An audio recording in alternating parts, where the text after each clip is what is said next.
I just realized my mic was on this whole time. That's awkward. You probably heard so much stuff. Hopefully, I wasn't talking during the beginning part too much. What's up, Mia? God damn it. I don't know. I don't even know what I probably said.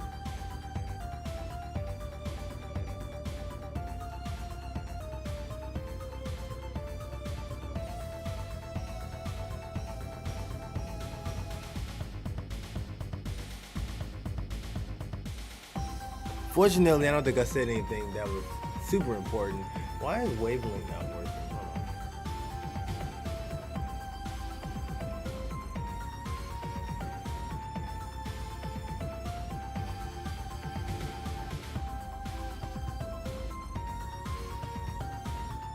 Okay, there we go.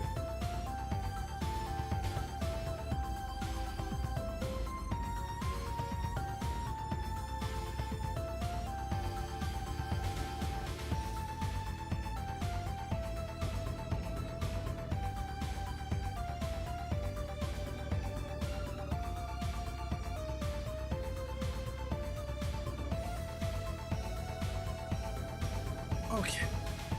All right. You're so profusely tired. Me, how many hours of sleep did you get? Are you running off almost no sleep again?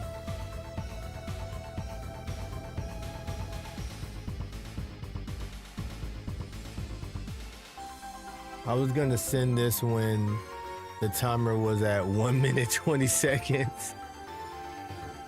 I've been falling asleep for the past 5 minutes. Oh my goodness gracious. Sounds like you need to take a nap. But according to most people, this is the perfect stream for like falling asleep and stuff, which is good. I don't take that as a diss or anything. That just means that my stream is that comfortable. Because if my voice was really like irritating and like all kind of other stuff, then it wouldn't be, you know, obviously you wouldn't want to listen to it. So yeah, I'm taking that as a compliment. Okay.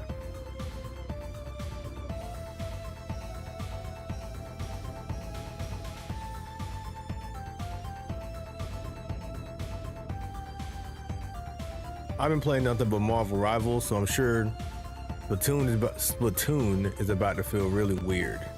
So we're gonna see how this ends up looking in a second. Hopefully it doesn't look too odd.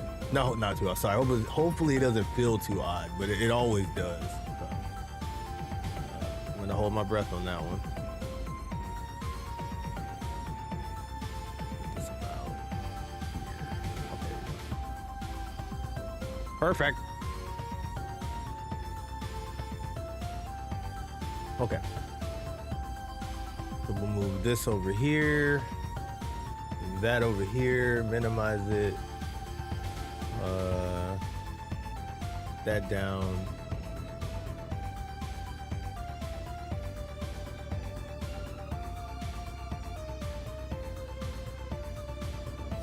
Cool. And then we'll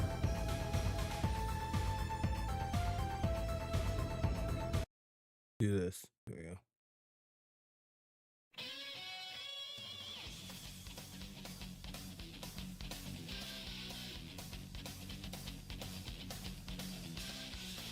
I do one more thing. The stream is gonna get all glitchy for a second. Don't mind that though.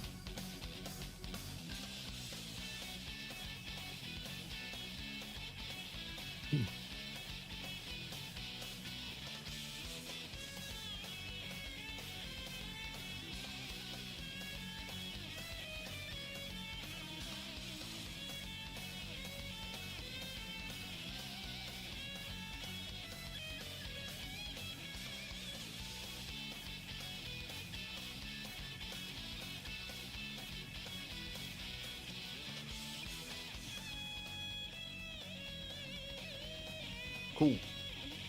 Let's get it going and flowing. Let me do something real quick.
I somehow have my camera in like the perfect spot somehow.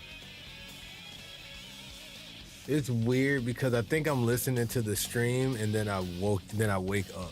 No, I can't take a nap. My homework won't accomplish. I think you died like halfway through typing that. I think you faded into darkness when you.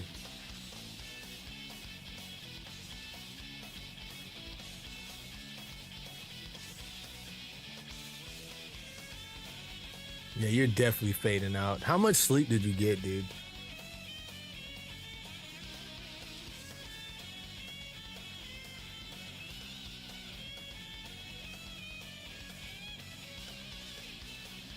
Yep, this already feels weird. This already feels totally wrong. Well, I'm gonna do some I'm gonna do some camera run to warm up. You saw it the other day? Okay, what are some parts that stood out to you in the direct? 4 or 5 hours?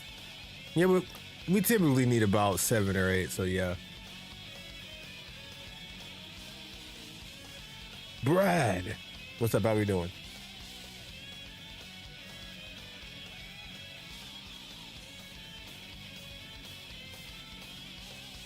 Whoa! Accidentally sat my chair down. It wasn't what I was trying to do. All right, let's see what we got. Let's go to freelance. Ugh, what are these weapons? What are these weapons? Yeah, what stood out to you from the Mario Kart 8 Direct? Mario Kart World Direct, sorry.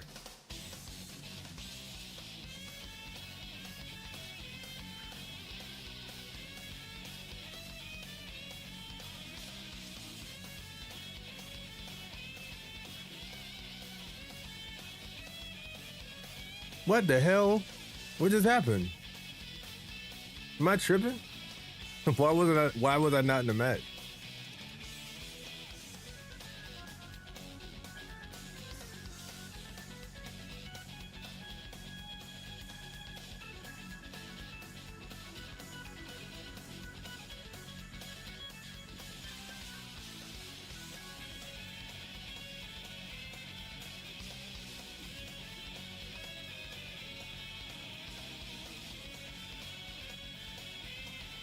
Oh my goodness, man. The paintbrush is so slow, dude.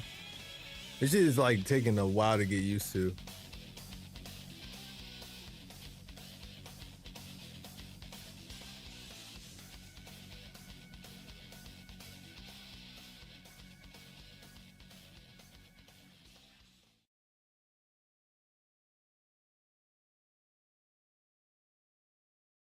It's like a junk sometimes. It makes me wonder how I keep from going under.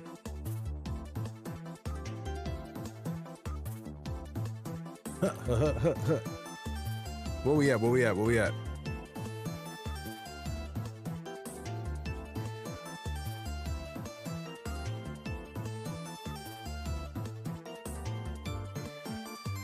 I'm actually glad I'm starting with this mode so that way I can just warm the hell up.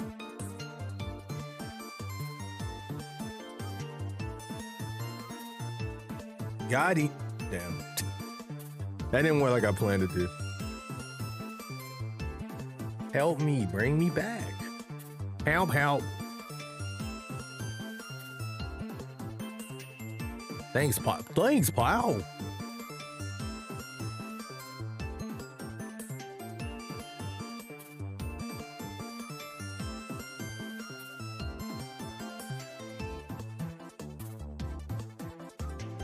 These stingrays gotta go, bro.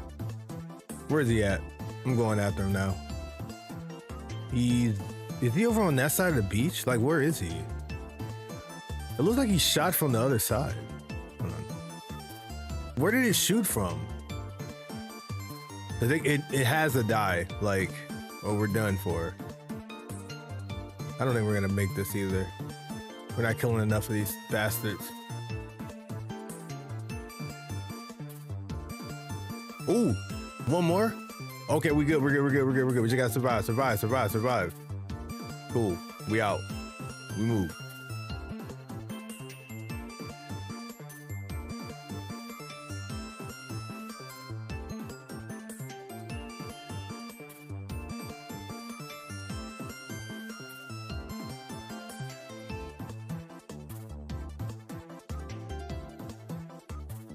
Yeah. I really like what they did with the whole open world thing. I'm glad that they have like so many sections where you can actually do stuff reminiscent to an actual open world game, like with the mini games. It reminds me a lot of like Sonic Frontiers and like the Shadow game. It reminds me a lot of that. Like just being able to do a lot of stuff. I like being able to do a lot of stuff in my video games. I think that's really fun.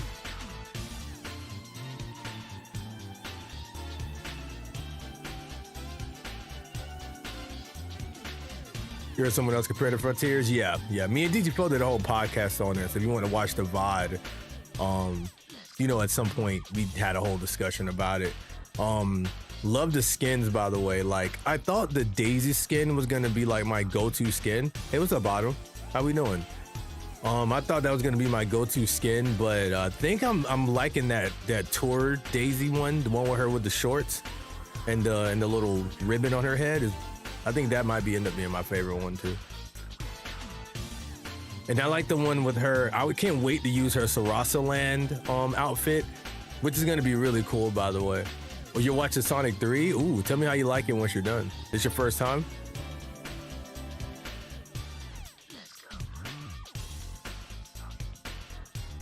I still do wish, wait. I'm glad they have a quasi mission mode in this game. Me too. So I really wanted to talk to you about it, you, because you know you really like the DS one.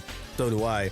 So I knew that like the mission mode part was gonna really like, you know, like that's really gonna stand out to you. So like I was very curious about like your thoughts on it and stuff.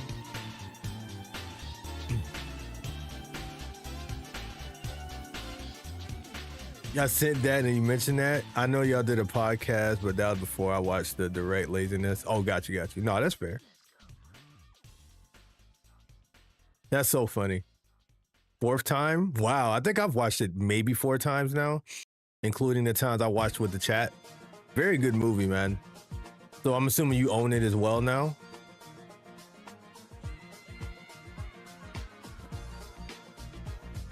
Oh, wait. I'm shooting like I'm using a damn, what do I have? This is a Grisco weapon? Oh, these are dualies. Okay, I'm shooting like I had a charger still. And I could have been rapid firing.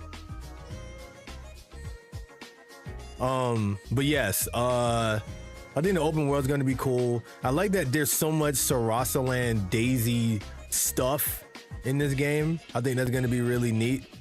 Because, you know, we actually get a glimpse at Daisy's castle in some of the screenshots people were sharing. We get a glimpse of her castle, the desert area that she's from, and then we get her outfit, her Sarasa Land outfit, which is kind of cool. I don't know if it was a mod, but I think I saw a picture of Daisy in her original outfit, actually, like from Mario Tennis 64.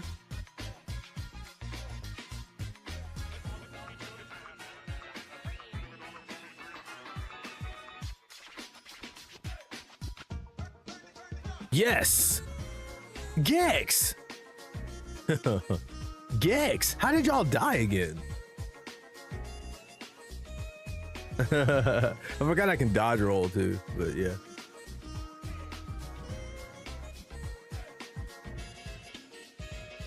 Just driving around finding those secrets. Yeah, that's gonna be a super good stream, like streamer game, because there's just so much you can explore, and everyone's gonna be doing things in so many different orders.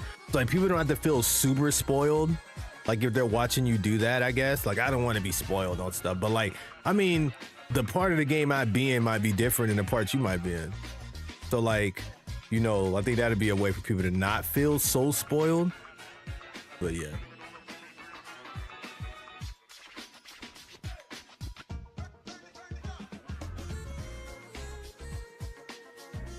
The CPU will be racing even in a free roam. It would be cool if racing with them could get you into the race too. That'd be really cool. Wait, let me read that again. The CPU will be racing even in free roam. It'd be cool if racing with them could get you into the race too. What do you mean by into the race? Into what race?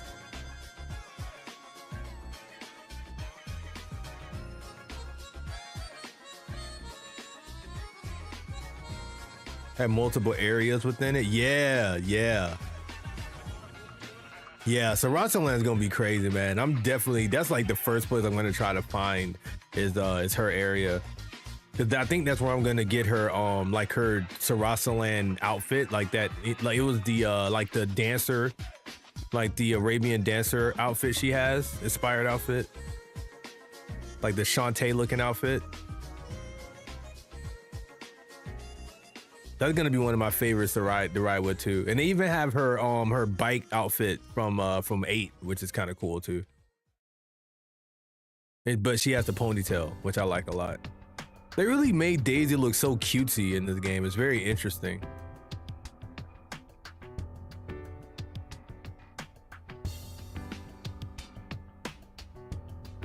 They need to continue to show love to Daisy, bro. Daisy's like your flagship character. Ow.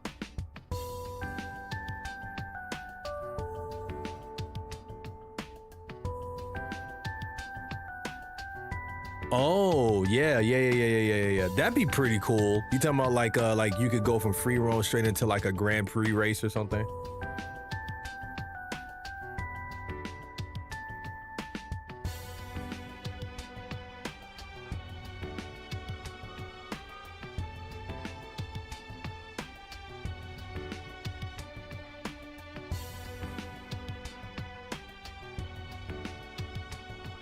This isn't good. We really just need one more though, then we can run. We can just haul ass afterwards. Oh, he didn't kill them all though. Damn, we're just one short too. That's sad. That's so sad.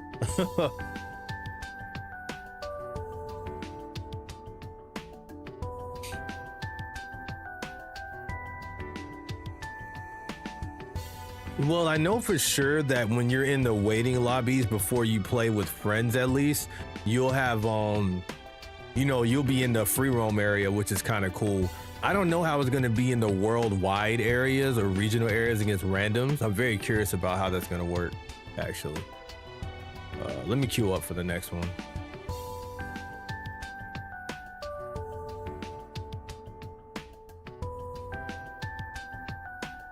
Hold on real quick.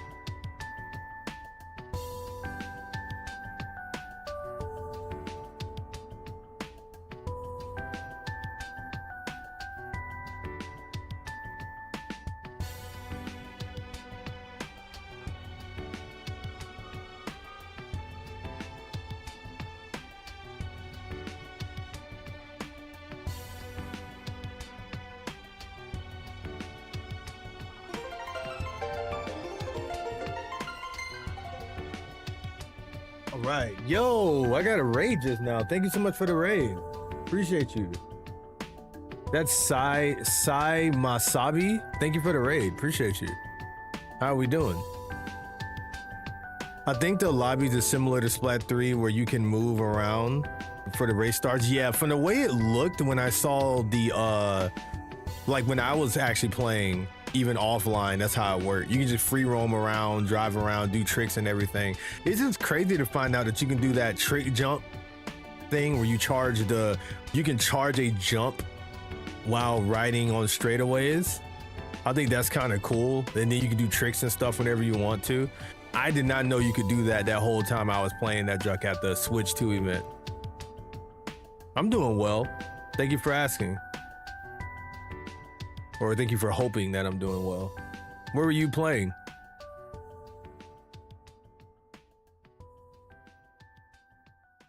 Yeah, it did seem like you can roam around with friends. So it'd be cool. Like, again, very good streamer game because you can be like, hey guys, come to my roaming world. We can roam around and do stuff. Yeah, I was at the event. Yeah. I went to the New York event. So I got to try to Switch 2 early.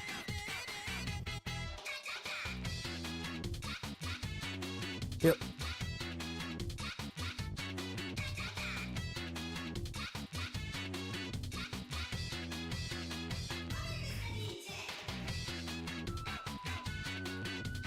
Doing some tower, Rainmaker X rank.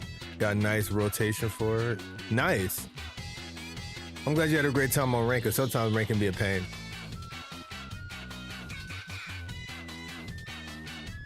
Sonic Rush, hell yeah. Yeah, if you find a tweet, send it over to me. You know about Sonic Rush. I'm just kidding. Sonic Rush, I love it.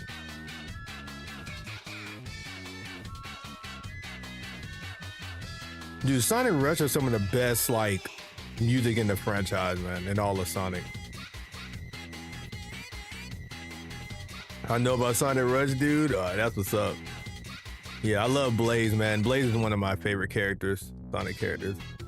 Blaze, Rouge, and Tails, for sure. I like some of my favorites.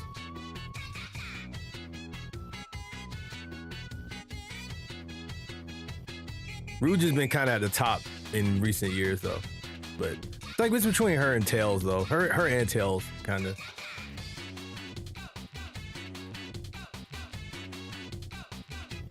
Unmatched Sauce and Adventure see, I never got to play Sonic Rush Adventures, man. I really want to play it. Like, I know the music's really good, but I never got to play it. So I don't know if it's better than the original or if it was worse or not.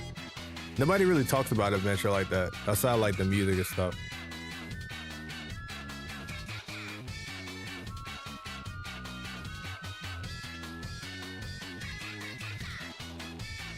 That didn't bring him back?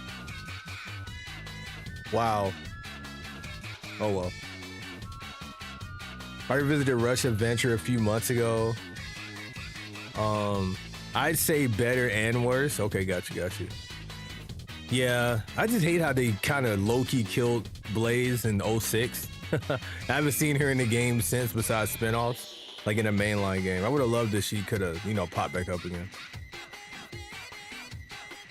But yeah, the boost jumps you can do in Mario Kart is gonna be absolutely crazy. Like, you can literally boost trick jump over items, like when people are throwing items at you, which is gonna be absolutely ridiculous. You can boost jump, and you can actually do tricks off of other characters, which is also crazy and wild. You can boost jump ground off of rails, off of debris on the ground, off of enemies, like hazards. Like, it's gonna be crazy, bro. Like, the clips people are gonna have from Mario Kart is gonna be crazy. What I like the most is that it's gonna create a there's gonna be way more like self-expression in Mario Kart, which I think is kind of cool. Cause I feel like Mario Kart 8 is a little too sanitized to me. So there's not really a lot of like ways to differentiate yourself much, but with the character customization and all the tricks you can do, I think you can really make yourself feel like you're like you're doing something on your own.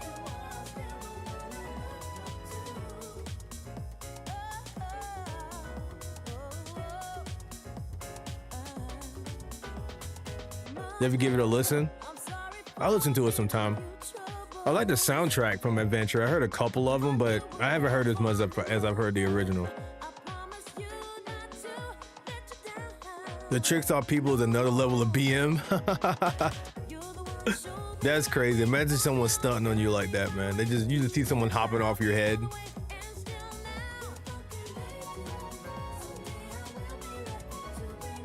I'm glad that rewind system isn't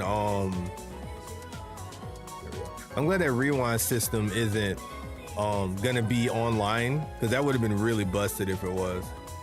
That would have been ridiculous. Damn, that didn't go far at all. What the hell? I'm trying to get, oh, that's not where the thing is. Why did I throw it up here? I haven't done Salmon Run in so long. I'm only doing Salmon Run because I've been playing so much Marvel Rivals. So I'm trying to get back used to playing this again. Because this game feels so like, slow isn't the word, because I feel like Splatoon is actually faster paced in a lot of shooting games in some ways. But like, there's a lot of delay on the Switch, like a lot of like delay built into it. So it just feels weird to play games on it after you played on your computer for so long. Because I use gyro on Marvel Rivals also, like I do on Splatoon. I use like motion controls. So screw it, I'm burning my ult. Enough of these bastards aren't dying, and I have a charger, so there's not really much I can really do as far as hitting them goes. Also, nobody's in the cannons. That'll probably help a lot. I don't know. Get out of here. Get out of here. Oh, shoot.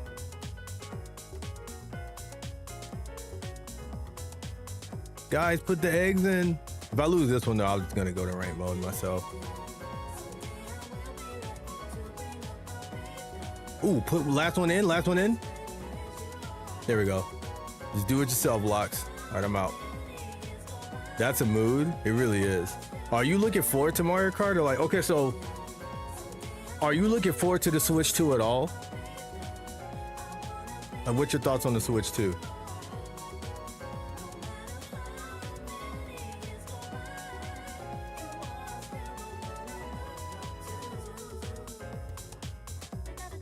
I mained the Dapple Doolies. Oh, I'm sorry, I mean a cracker. So don't mind my voice. I main the Dapple Doolies and I secondary the end zaps. Also use splatter shot, like basic splatter shot. What else is there? I use the bucket sometimes. I use slosher sometimes. The tri slosher to be specific. I'm dead. What in the hell? I like the Splashomatic too. Splashomatic's cool. I like the one with the crab ult. With the crab ult and the with the burst bombs. I've been making the Dapple Dually since Splatoon 1, so that's definitely my go-to weapon. That's the one I use pretty much the most. The specifically the blue ones. I do use the pink one sometimes because I mean I had to use them when the game first came out, so I had to literally learn how to use beacons after never using beacons in any of the Splatoon games I played. So that was fun when this game first came out. So I can use that pretty competently. But yeah, I made the blue Dapples in the first game, and I started making not first game, but the second game, and I started using the clear dualies after a while because those were way better, like meta-wise. Because people used to get pissed at me on rank mode. They're like, man, the blue dualies suck, and on Splatoon 2 because of the because the mist and the rain cloud, everyone's like, yeah, that combination so ass. So yeah. He has buckets. I'm a saver rather than a spender, so I reckon I pay one purchase for me. As my Switch is from winter 2017. That makes sense. Oh man, I hate the grills. I'm so rusty on Samurai, man, because I'm always doing rank mode all the time. So like my Samurai run brain is like really rusty. There was a time in Splatoon 2 where all I did was fucking Samurai. But yeah, I love Tri-Slosher. Like Tri-Slosher was so busted in Splatoon 2 at one point. I just went ahead and started using it myself, and that shit was so fun. That shit was so fun to use. And it's Splatoon 2. But I still use it in Splatoon 3 sometimes. Especially since it has the mist sub weapon, which I love the most. I miss mist on my Dapples. So. Yeah, Dapples have 2 nice kits. Yeah, I fuck with Dapples on here. I'm curious about what the third one would be if they added the clear Dapple Doolies back again. I wonder what they would be on here. Why did I throw that egg like that? Come on, Locks. Uh-oh. What is this, wave 3? All right, I'm burning my ult again.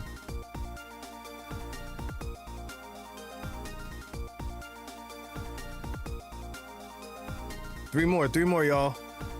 We got this. One more. Boom, we out. I'm running. There's no need for me to fight. We won. I'm chilling, bro. Now, I think these little efforts can actually fly up here and get you. Hence why they're called fly fish. But we did it. Good job, y'all.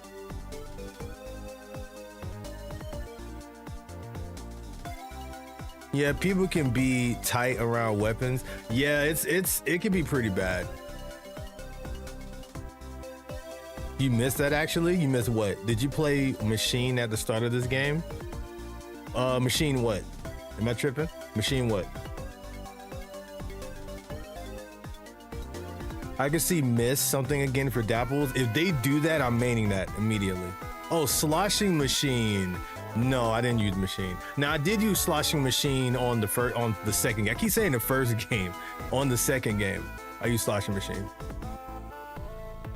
I actually used it quite a bit. So I'm guessing slosher is your main weapon. Okay, I'm getting back used to the movement on here again.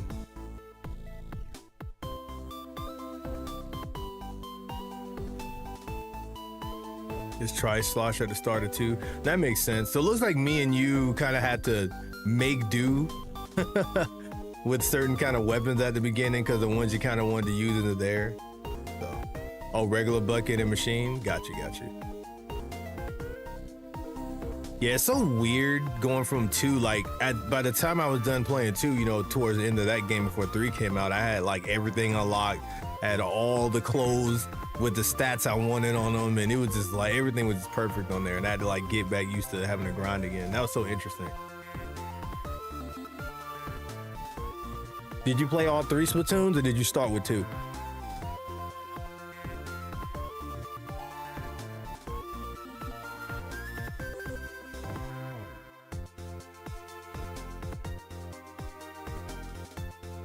I'm gonna let you know now, I suck with chargers, man. I roll my eyes every time I see I have them on freaking not Splat, on Salmon Run. And Woke team, hope you guys are ready to carry, because I am not good with this thing.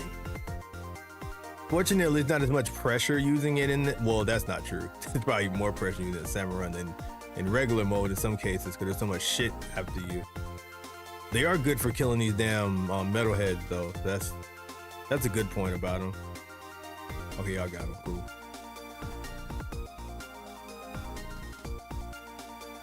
I feel like rapid fire weapons are like the best to use in this mode. I'm gonna let you guys take care of those little tower things.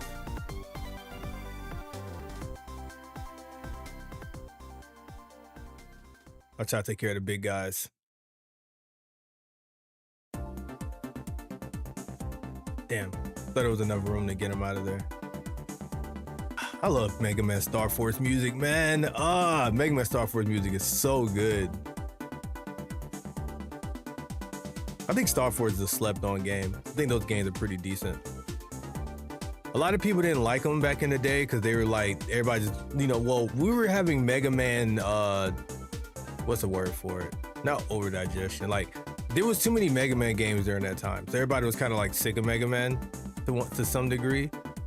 And then just going from Battle Network to such a drastically different style, a lot of people just wasn't really taking kind to it. But I really like Star Force. I like the gameplay, and I like the story. The story was a little darker. Kind of liked it, I'm not gonna lie. Dude, that felt like wave like 3. Like, holy moly. All 3 was late Splatoon 1, but got hooked around 2017. Nice. 100 hours in the first game, 1,000 in the second.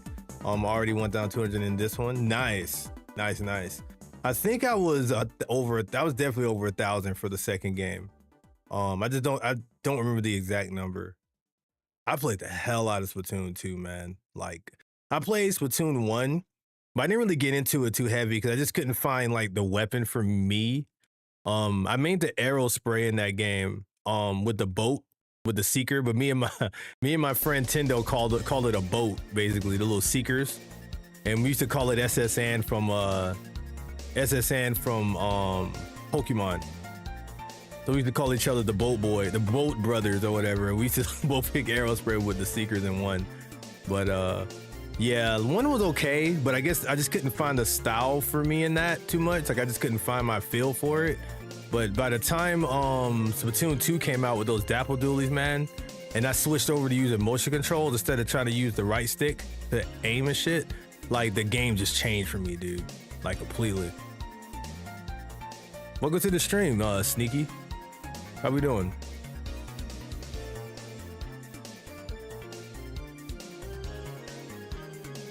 Welcome to the stream, everybody. Like, in general, hope you guys are enjoying your time here. Sorry from somewhat low energy. Today was a really long work day, and I was actually pretty tired. I thought about not streaming today, just kind of canceling the streaming and just streaming tomorrow, but I was like, 7:30, I'll just get on. So Bro, I need to play this game more. It kills me. Starting my last year of college next semester. Hey, congratulations, senior year. Congratulations. SSN, yeah. Yeah, like Team SSN. I'm glad you're doing good. You been playing this game too, Sneaky? I couldn't find the tweet, but someone mentioned how much mobility Mario Kart players got and how it was funny that all the new mobility comes from having a proper jump. Also, it differentiates it from all these other games. Like Crash didn't do, CTR didn't do what Mario Kart, Crash CTR isn't doing what World is doing. Sonic has not done what the Sonic racing games haven't done what this is doing. So this is something totally unique to Mario Kart. So with all of these tricks and grinding and all this other crap you can do along with the open world, it's like completely separated. So I feel so sorry for Sonic Cross Worlds, man. I'm like, damn, bro, y'all got hoed so hard. So, Snaky may have raided me about 5 minutes ago after I finished. So then Snaky just ended up sliding through here. Snaky slithered their way in here. Oh, Sneaky, I said Snaky, sorry.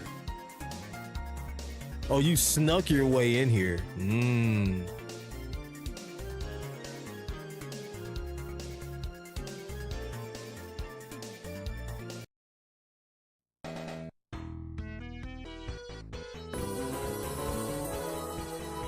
Hey, thanks for that follow. I appreciate you. Thanks for the follow, Sneaky. And Sneaky, that was a sneaky follow. Is it Sia Masabi? Am I pronouncing that right? See you later after that follow. I try to do like a pun for every follow I get. I've been forgetting to do that recently, but I've been trying to bring that back.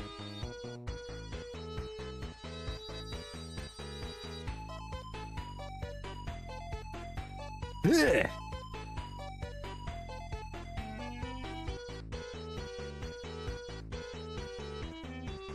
Oh my goodness gracious. Oh, the snake's after me. Damn it.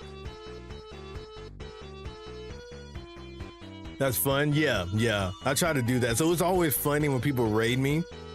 And when I get big raids and a lot of big follows, it's funny because I'll just start like going back to back doing like puns and dad jokes and stuff based off people's names. There was somebody in here named She Galaxy. And I was like, man, she took me to outer space with that follow. I said something like that and everybody was laughing. It was funny.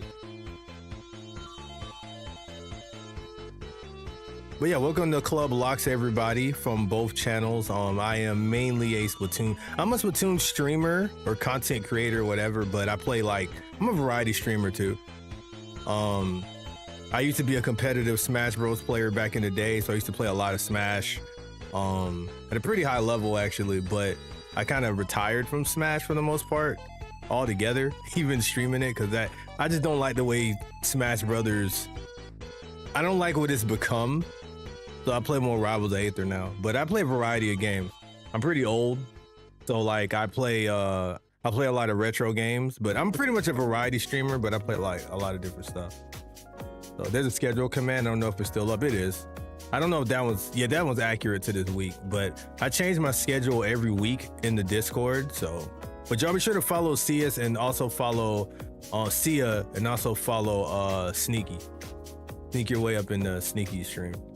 I'm gonna be making puns about your name all stream, so be ready. Damn, how long ago?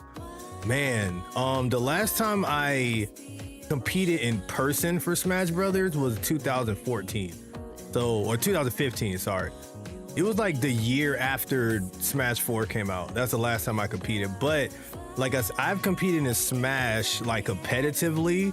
I played from the time sorry, I can't talk. I played competitively in Smash from like 2006, 2007 up until 2014. So basically 7 whole years, basically. So I competed, like I went to tournaments and like, you know, tried to do things. I was in a crew and I do crew battles all the time. I did rank battles on sites. I fought pro players on stream before, like actual top pro players. I fought them on stream a few times.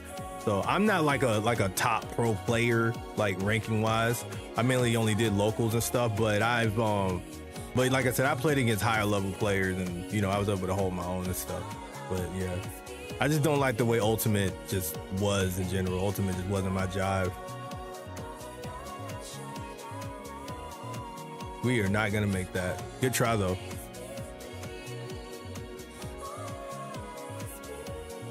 Was it old or an older game? It was for Melee. I competed in Melee, Brawl. I think I spent most of my competitive time during the Brawl era. But I grew up playing 64. I got competitive during the Melee era. And then once Brawl came out, I heavily competed in Brawl. Like I said, I think Brawl was my most competitive time of playing Smash Brothers. And then Smash 4 came out, and I did, I think, a tournament or two of that, and then I stopped. And then I just stuck to streaming. And then after that, I just haven't been to a tournament ever since. I just streamed it. So, who did I play? A grand decade ago? That's crazy. Not a grand decade. So I've always main Link in every game. So, but different variations. Different variations of Link. So in 64, I main older adult Link. In Melee, I main young Link. In Brawl, I main Toon Link because young Link wasn't in Brawl. Mega Man is my favorite video game character of all time. So when Mega Man got released on Smash 4, I kind of dropped Toon Link and mained Mega Man instead. And then I made Mega Man through Smash 4. And then in Ultimate, I made Mega Man as well. I mean Mega Man and Toon Link.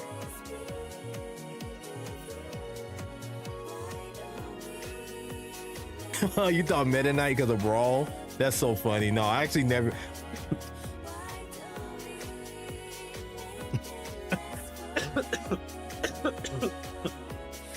That was funny.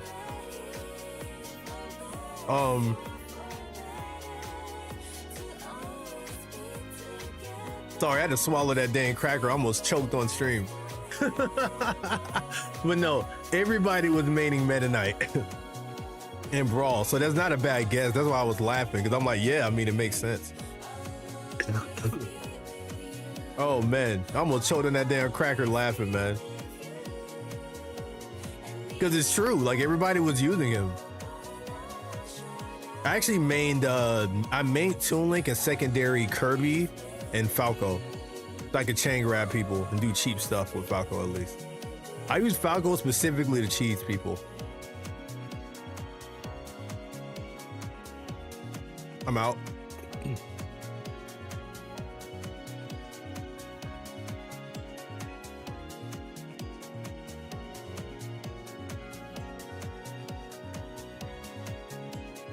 All right, killed him.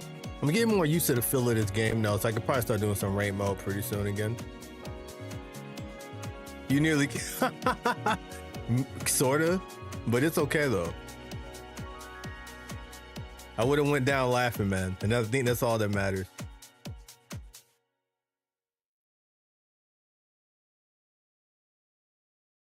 As far as Splatoon goes, I never really played Splatoon competitively. I didn't really take Splatoon that seriously up until 2 came out. That's when I started doing more ranked mode and playing it more. Damn, we almost made it, man. Yeah, I think I'm done with Samurai. I'm almost about to get knocked out of VIP. So I'm just gonna go to the ranked mode now. I got to X rank on here, I think maybe 3 times. I made it to X, I guess X rank battles or whatever. I mean, I typically usually just stay within the S rank area, mainly because it gets really sweaty past that point, and then there's a lot of people that like to play with me, and it gets kind of hard when random people just jump in to play, and then they're like the A rank or whatever, and it just gets annoying for them and for me. So I find it easier to just stick around the S rank area it's just easier for everyone. But sometimes when I'm really close to X rank, I'll just go ahead and or S plus, I'll just go ahead and do it.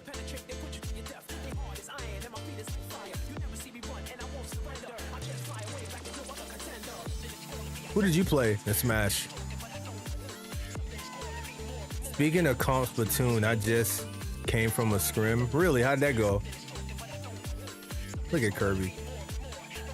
I think that's Kirby.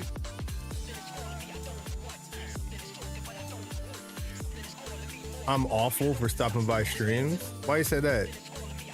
You're a class dude. I'm gonna genuinely try and tune in again. Of course, there's no worries. I meant to leave a while ago with the stream. Oh no, I got you. Trust me, I understand. You were streaming all that time. Go get you some rest. Go get you some food. Take it easy, and definitely stop by again. I appreciate you. Thanks for the follow. Thanks for chilling out. What up, RC? How we doing? Yeah, we won every game by knockout. Way better. We were way better than them. What weapon do you man on here? Yeah, it's nearly 2 a.m. Yeah, definitely get you some rest, man.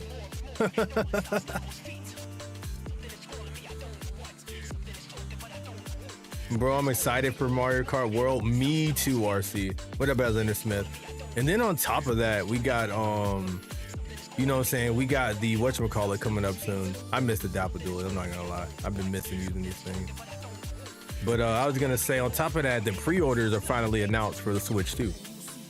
And they will be available on April the 24th. And there will not be a rise in the Switch 2 prices. However, the accessories got a $5 to $10 increase. So if you care about accessories, then that could suck. But other than that, most of the important things ain't really get hit like that.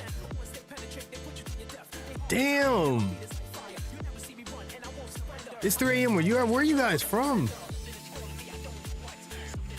Yeah, we'll be honest, you get some rest.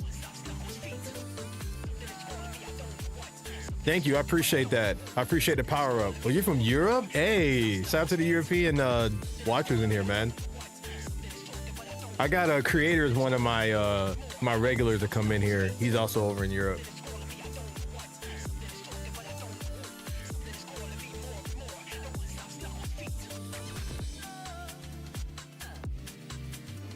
How you doing? I'm doing pretty good, Alexander Smith. How about yourself?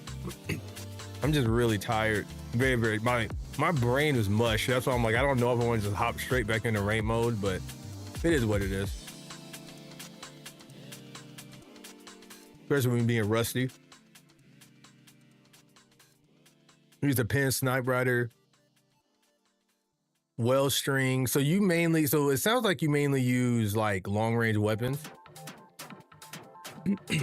Like I keep seeing that clip of Berto wall running and then hopping to a grind. Dude, there's just so much you can do with Mario Kart World, man. And the movement. I think once they showed that, like I was already interested in the game, mainly based off the visuals alone. But after seeing all the stuff you can do compared to Mario Kart 8, that's so dry, because that's my problem with 8. The tech that you can do on Mario Kart World is going to be crazy. Like the advanced techniques are going to be nasty in that game, dude. Like, it's crazy, bro. Little Timmy and Tommy are about to get really upset with this game. It's Saturday tomorrow. No sleep. I just don't feel like it yet. I haven't played the game in a long time, so I need to grind. I respect that.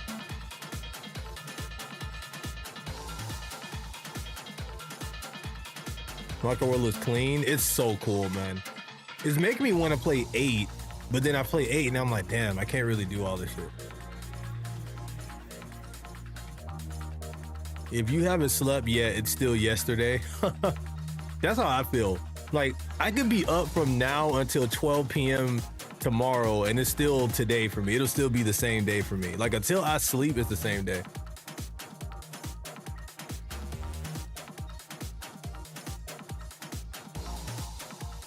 Oh shit, it's Rainmaker on series.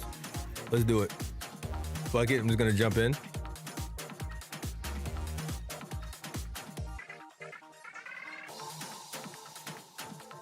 It looks so much like Sunset Overdrive. And then I love Daisy's stuff, man. Have a good one, Locks, and chat. You take it easy too. Y'all be sure to please go follow Sia. Go follow Sia Sneaky. Really cool people. Thanks for dropping by. Thanks for the follows and thanks for the raids. Appreciate you. And y'all be sure to check out Alexander Smith's streams over on YouTube and Miyu streams over on Twitch. Miyu plays a lot of Splatoon too. He doesn't like stream it, but he does play a lot of Splatoon. So.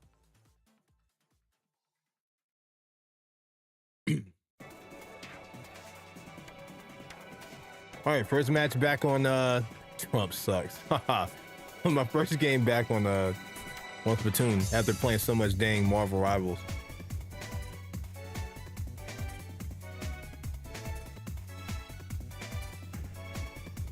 How new Rivals patch been for you? Kind of the same, honestly. I've really, to be honest, I don't think I've played enough of Rivals at Aether to have a real opinion recently. Like I got on for like a day or two, but I haven't done much. I do like the new changes in the rank system that they did, so I'm interested in trying rank mode again. I do like the win streak stuff. Find Olympia is fun. I'm not really part of the camp people are in of like whether or not she's busted or not versus other characters, because like she feels exactly the same to play against as she did in Rivals 1. Because I fought so many of them when she came out. I fought so many goddamn Olympias. It just feels like I'm playing Rivals 1 again, basically with Shield. So I'm not really tripping about it too much. But yeah, I mean it's kind of, I like it. I think it's cool. Apparently they switch network providers, so the network connectivity online should be way better, which I felt, I think. But yeah, I don't have a lot to say about it like that, but from what I played, I thought it was cool.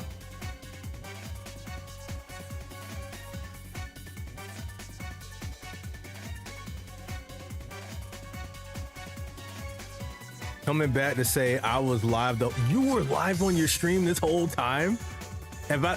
Oh shoot! Hope you haven't been saying, or dude, was your camera on you? That's my worst fear ever, dude. It's like thinking I'm offline, but I'm online and my camera and mic is on. I say something or do something really embarrassing. That's like nightmare fuel for me, bro. That's so scary, man.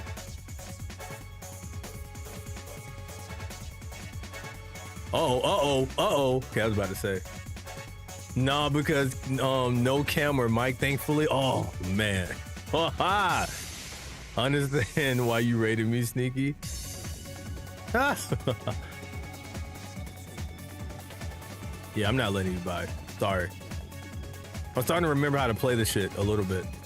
Yeah, I'm starting to remember a little bit. Dude, it scared the shit out of me though. Dude, that is so scary, bro. That's like, what is that like? That's like, it's like you're exposing yourself without knowing you're exposed. I don't know what to compare that to. It's like going to school with your PJs on still or something. I don't really know how to. Good game? Good game. Let's go. But yeah, it's like walking outside in like your underwear. I think that's what it feels like. Like, you know those dreams where you're still in your underwear and at school or in public and you're hella embarrassed? It's like, that's the feeling it is when you accidentally leave your shit on. Live streaming a whole lot of nothing. I've done that before where I rated a person, but I didn't turn my stream off. But luckily I was just typing in the chat and talking, so the camera would be on me, but I wouldn't say anything. Where the hell is my mouse at? Hello?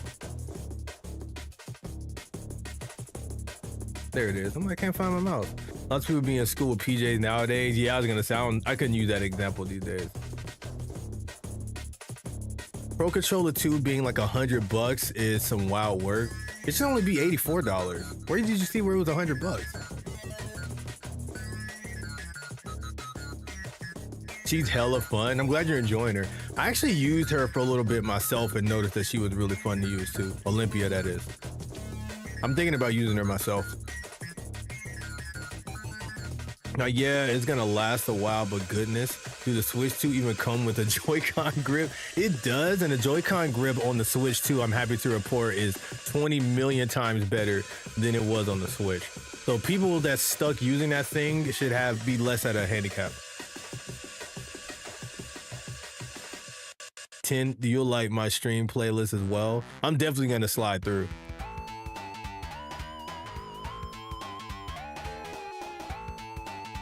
Oh, the server change messed you up? Like in what way? Like, was it slower or was it disconnecting you? Yeah, it sounds like we got the same taste in game and music. Sia, so I'm looking forward to that.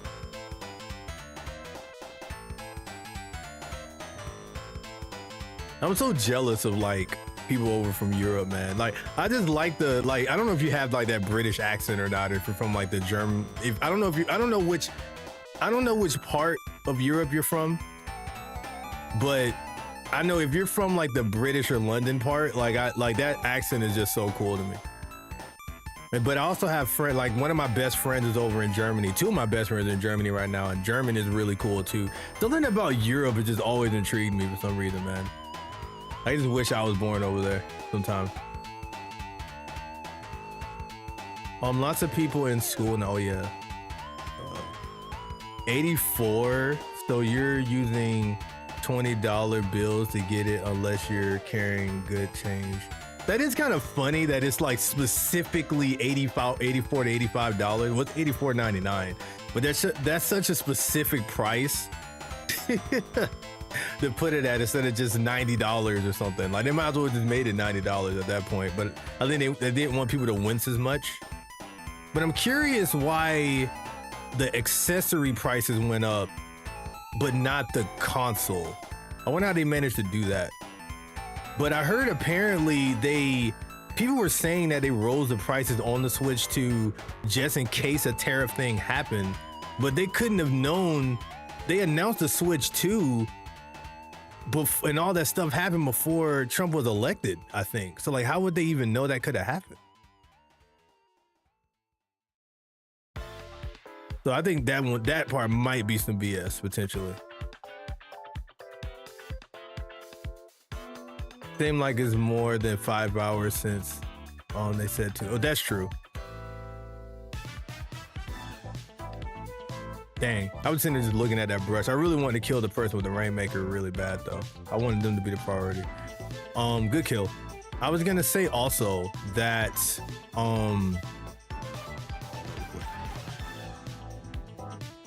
this whole Mega Striker song sounds like a damn Sonic before the sequel song, which is so funny. Might be by the same people maybe, but oh, it's from Funk Fiction, of course. That's why. Funk Fiction made music for before and after the sequel. But I was gonna say that. Dang it, good shit. I was gonna say that you. Dang, I was gonna talk about a controller. I know that for $84, that controller better not have drift.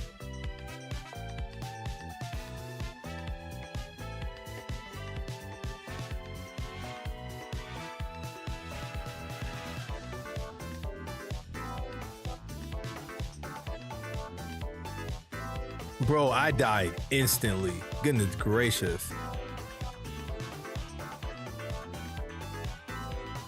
That is not good. All right, hold on. Let me slow down. I don't want to just run into an ass whooping. I need to slow down some. Because they're just swinging as soon as we run up to them. Oh, never mind. We lost. GG's. This team's really good. Inputs went registered, however. Hold on real quick. Hold on. I'll read the chat after this.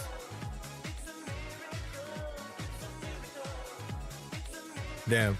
I'll try to go around and flank, but I got caught up in the pocket thing. Okay. It's all G though. That momentum like went out of our hands.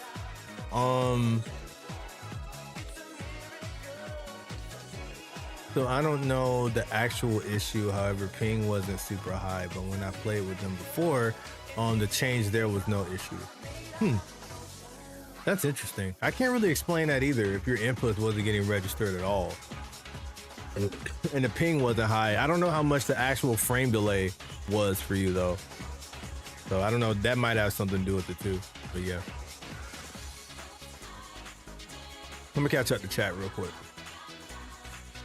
What makes it more specific than 85 or 90? I'm talking about 84? Because it's just like $84. Like, where do you ever see something that's just like 84? Like, it's like you think it, I don't know. I guess it's just weird to me. It's either like the half or the whole. It's like if I came out with a controller and it's $83 or like $87. It's just weird. It wasn't pre-tariff. Not a single economist could have predicted those numbers. Exactly. That's what I'm saying. For what I've heard of the hardware, it seems they genuinely just pricing it at that because of the specs and stuff. That's what I'm 100% on board with you. That's why I was confused when people said that. None of that made any sense.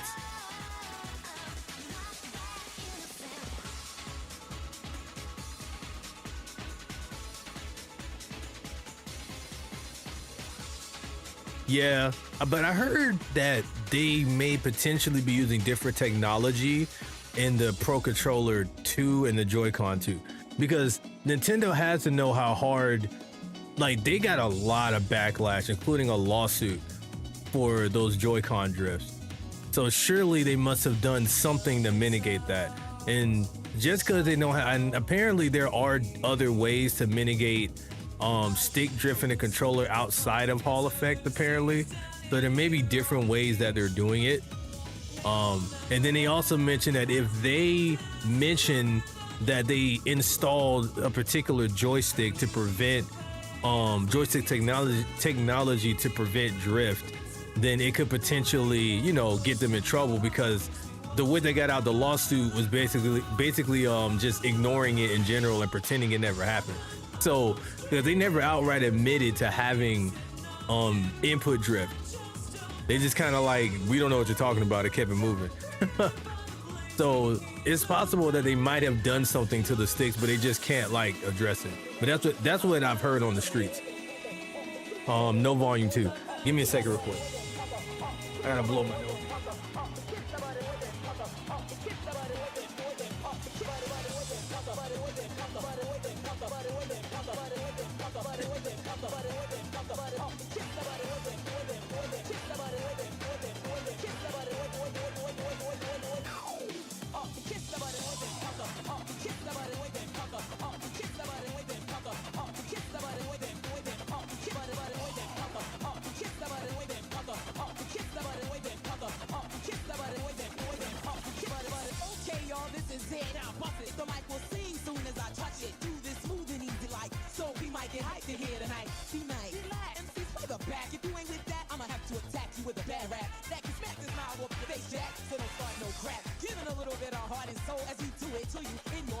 Yes, I can actually breathe again.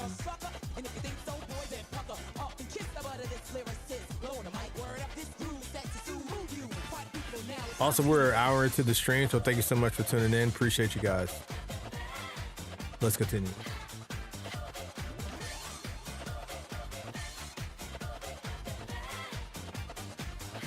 What happens sometimes through the match? Yeah, that's so weird, man. I know sometimes I get input issues when I'm playing Rivals of Aether, but I think it's more so because of my controller than my connection, I think. In my case. Because I'm using the GameCube controller, but I'm using the one that they had for Smash Ultimate, which is not as good as the original one. So I'm sure there's some limitations when using that thing on a game like Rivals.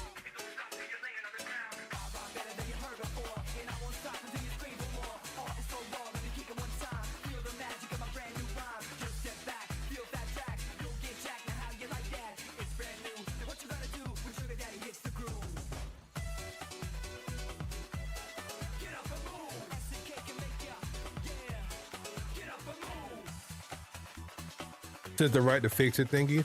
But it's funny though, because even though they've been like trying to pretend like it didn't happen, they'll fix your Joy-Cons for free if you ship it in when it gets drilled. So it's kind of funny how they did that. They're playing that really, really close.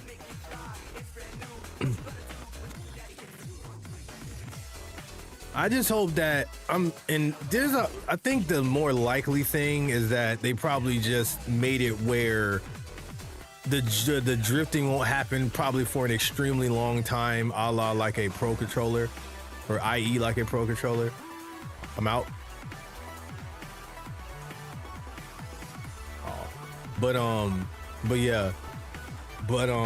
I'm sure it's probably still gonna happen. I just hope it's not but either way, I'm good, because most times I end up getting third-party Joy-Cons anyway. And then I'm also using a third-party pro controller. Even right now, I'm using the 8-bit controller to play Splatoon right now. And that has Hall effect. So, and I'm 100% sure I can use that on the Splatoon on the Switch too.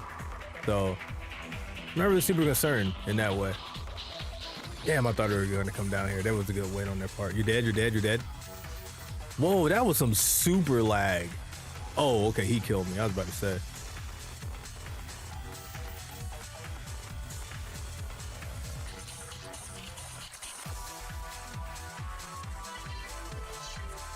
All right, Meatloaf, you're dead. I've had Meatloaf for so long. I know they salty I picked that up like that. I'm gonna make you guys work for this shit. Limits by initially charging for repairs. They charge for repairs at first? Was that how they got the lawsuit? Because I feel like that's probably what a lawsuit would have kicked in. I would have been really salty if I had to pay for repairs for their crappy things, with their crappy thing they had. It would have made me really mad.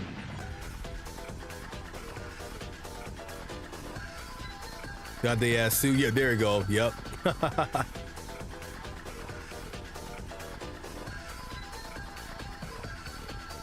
Uh-oh. Damn, man.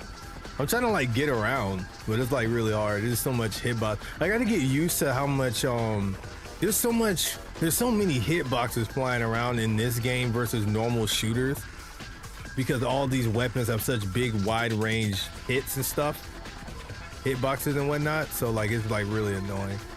So I gotta get used to that again. I think I gotta slow down the way I'm playing, take my time a bit more, play a little more sneaky so I don't run into stuff.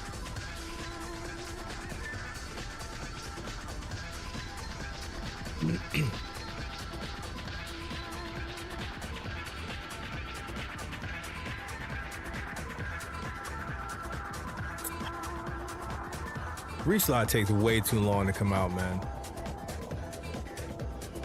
Way too long to come out. It's always funny because whenever I feel like I'm getting my ass kicked in a match, like my team is either doing the same, as bad or worse than I am doing. So it's always funny when that happens.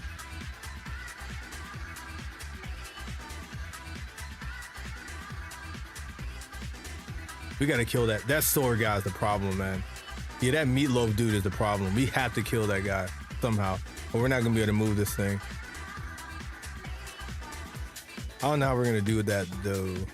All right, he's dead finally.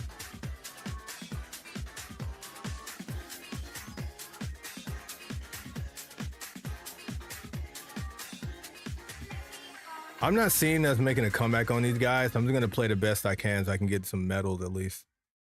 But we're definitely probably gonna lose this at this rate. Ooh, this song again.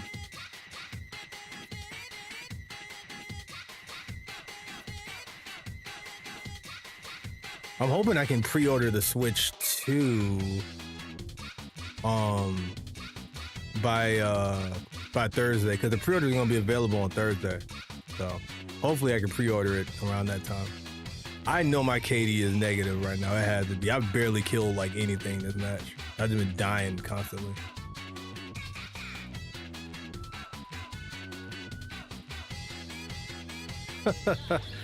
Sigh.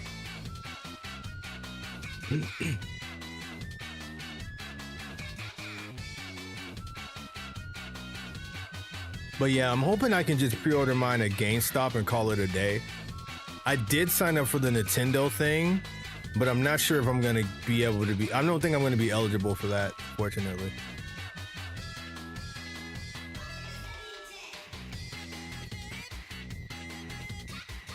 Well, good try, I guess.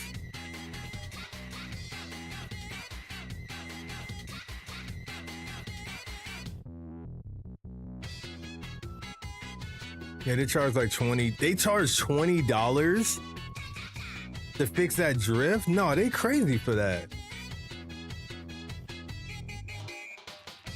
And you might not get, and that's the part right there I didn't like, because that's why I didn't want to, that's why I'm scared when it comes to my Joy-Cons right now.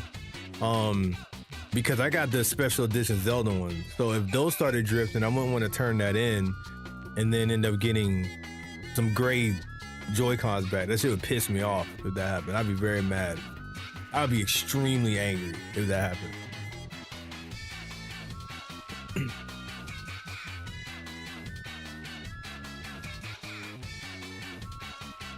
They give you neon or gray. That's what I'm saying. So they're not really fixing your Joy-Cons. They're just giving you a new. They're just giving you another one. Just send that man some random Joy-Con, man. Don't even think too hard about it. Basically, tight shit.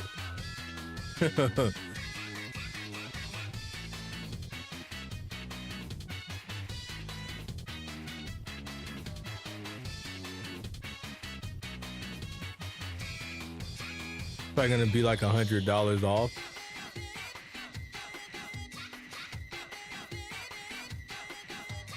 That's funny. You talking about you might slide in the way getting a Switch too? It's definitely gonna be really ugly for sure. I'm just curious about how the pre-order is gonna work. Like, especially with GameStop. I don't know if we can pay $100 or we have to pay the whole $400 to $500 right off the bat for it to pre-order it. Either way, you know, I'll just see what I can do. Regardless, I just have to make something work. But hopefully it's just, you know, you can pre-order it for $100 and then pay it off later. But yeah, I'm gonna try a couple different GameStops and a couple Best Buys to see what's up. I've never had to, like, I guess I never really had to pre-order a console early like this before, because most times I'm just late getting the console. So I never really had to pre-order one. Or my mom, when I was a kid, my mom used to pre-order stuff for me and like wait in line, and she used to do all that stuff. I thought I was already in a match or searching for one. She would do all that stuff for me, so I never really had to worry about doing that stuff. But yeah, my team did just as bad as I did. The only one who did decent was a Blaster. So yeah, it always happens like that. But in most cases, you're probably getting your ass kicked in a team match because you and the whole team are getting your ass beat. Like, all of you guys are not doing well. Because if the team was doing well, you wouldn't be getting beat up by 2 or 3 people constantly. So yeah.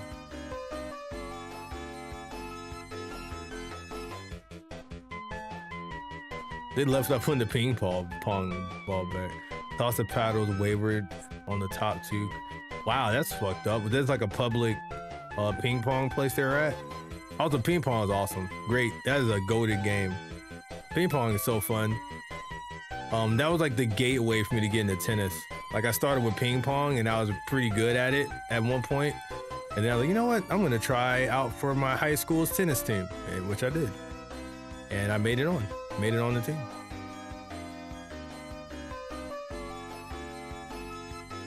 Even though we had to basically start from scratch, but you know, tomatoes, right? I shouldn't have picked that up looking at it. I should have waited till they were all dead. I got to get my game sense back on here.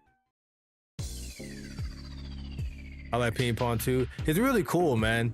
I feel like in some ways it can be as okay. That's okay. Tennis is obviously more difficult in its own way because it's like more like strenuous. It requires way more of like your body stuff to do versus something like I'm just gonna move it up at least through it. Versus something like, you know, versus ping pong where you're just kind of standing at a table. But ping pong to me is harder in its own way because it's surprisingly difficult to try to keep that ball on the table and keep it from flying off in any direction because it's such a light ball, you know what I'm saying? And you're like a big person trying to keep this damn ball steady, you know what I'm saying? And that could be kind of hard to do. In the comments there, oh, you mean in real life? Damn, that's cool that y'all have one there, like a ping pong table. Dude, it got so competitive at my high school, dude. Like, ping pong got super sweaty. Like, it got to a point where we would have like lines of people waiting to play ping pong. And like, even some of the basketball players would stop playing basketball to come play table tennis. That shit was so goddamn funny, bro. It got so sweaty, bro. I think I was about 14 back then when I was playing though. So I was still kind of tall-ish. Like I was like 5'8", 5'9", and I was like 14.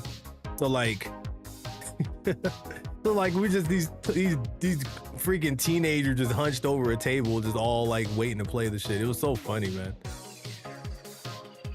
So good.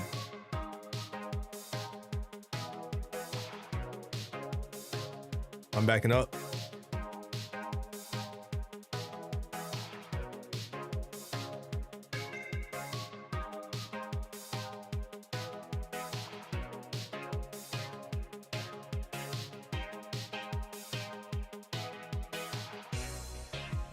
Damn. Well, there's one thing in common on Marvel Rivals. My freaking all my characters have pretty subpar ults on my mains.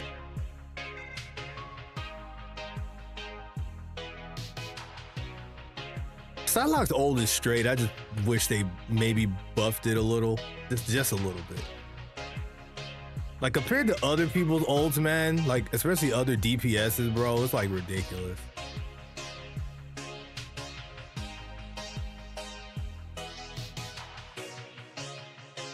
I'm not even really sweating these Splatoon matches right now because my first day back on Splatoon after not playing for a while is always rough, and then usually by like the second day I'm playing this, I'm kind of like back to normal again. So I'm not really sweating it too much.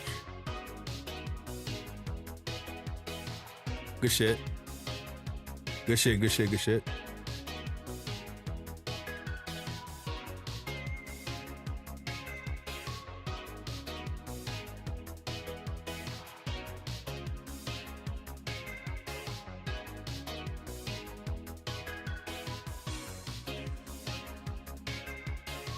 Splat Dragon. I don't know why that sounds familiar.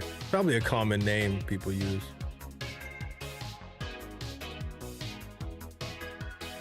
This is how I felt playing Rivals 2, plus I'm playing with a new character. Talking about trying to come back to it, having to relearn shit. Yeah. Like, I don't even know what the meta is right now in this game, like at all. Like, I don't know, like what everyone's, like what's the top tier thing, or like what strats are. I'm just kind of just playing based off of memory and stuff. And Olympia is weird too.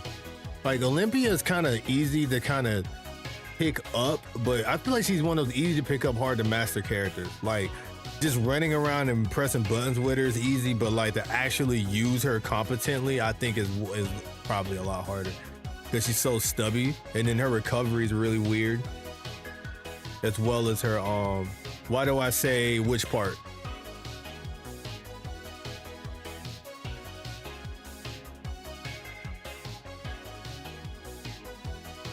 Oh, I forgot there's a delay in the chat.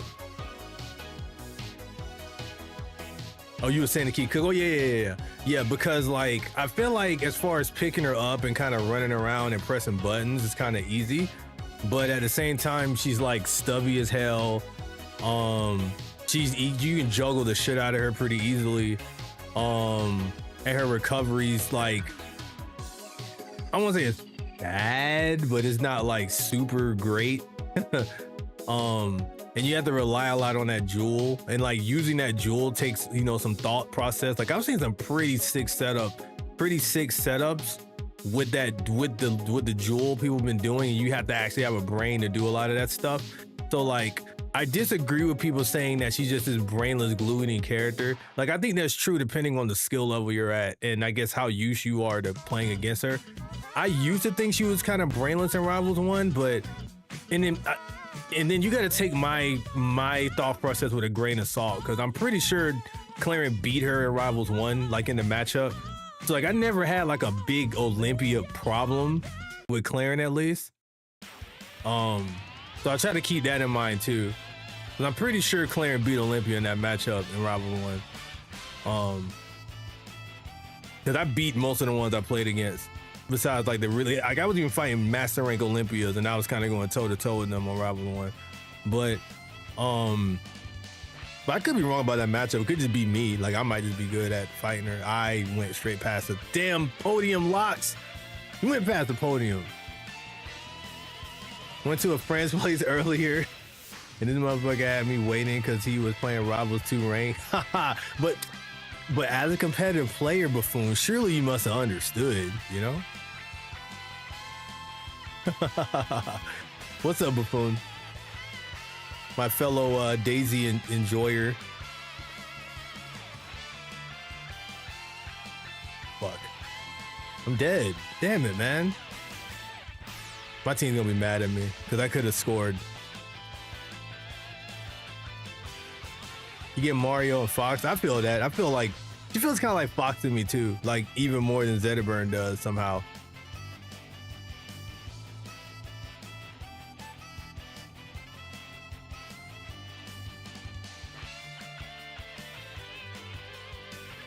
Shout out to Digimon Rumble Arena.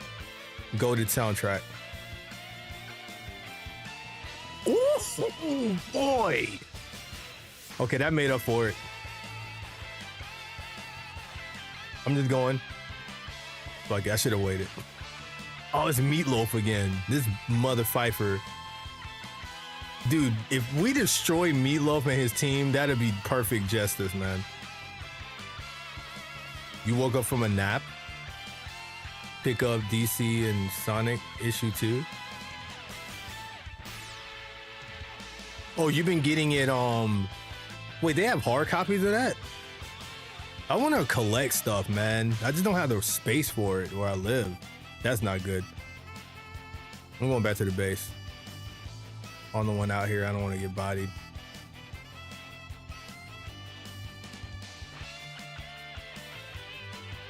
Dude, imagine if you could switch weapons like mid game. Like you can in most stuff. Oh, they're gonna Meatloaf, being Meatloaf again.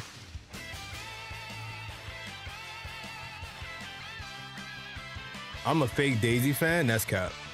Nothing about me is a fake Daisy fan, that's cap. This is no disrespect to you, but that fellow Daisy enjoyer was a shot, and me and it's crazy. Took it straight like that. Wait, what? Wait, you felt like me saying he was a fellow Daisy fan was me taking a shot at him? And what? That's cap.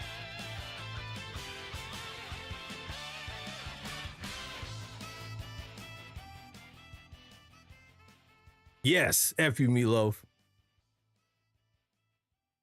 F you, Meatloaf, even though Meatloaf's awesome. I miss Meatloaf. I miss eating Meatloaf, man.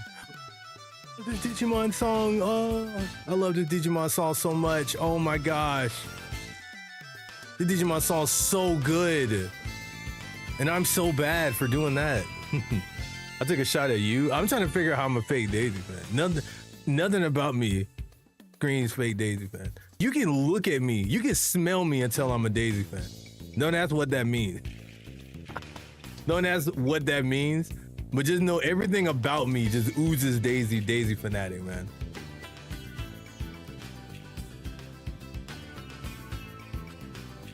And then what's crazy is I've been a Daisy fan since her Polygon days. Okay, the only way, okay. There is one thing you can get me on, because I didn't grow up playing Mario Land, which is her original game. I never really played Mario Land. So that's one way people can get me. But like she's not in that, like she's in the game, but she's not really there until the end. So, you know,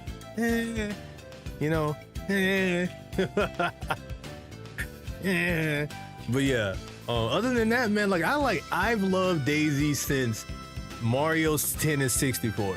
Here we go. Like ever since then, I've just been a huge Daisy fan. Like she had me.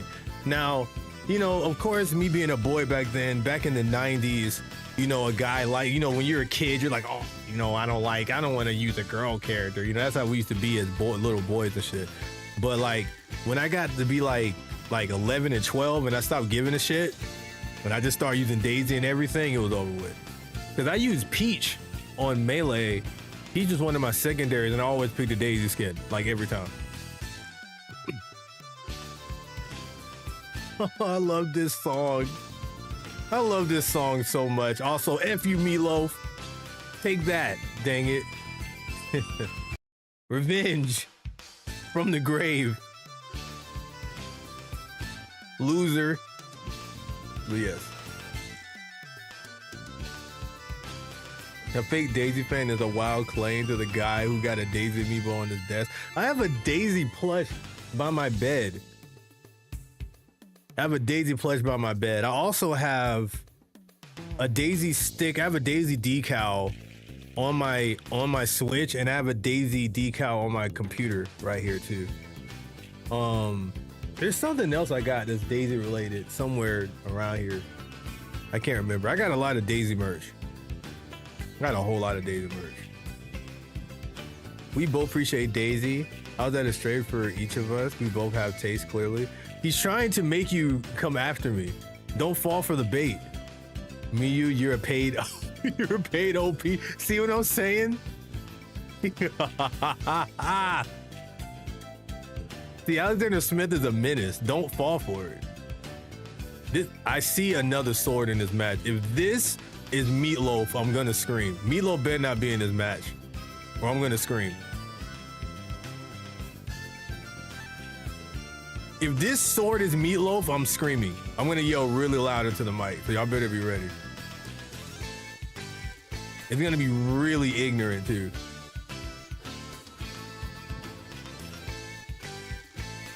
Who's this? Okay, that's not Meatloaf. Okay, there's still a sword left. I haven't seen the sword yet. Who's the sword user?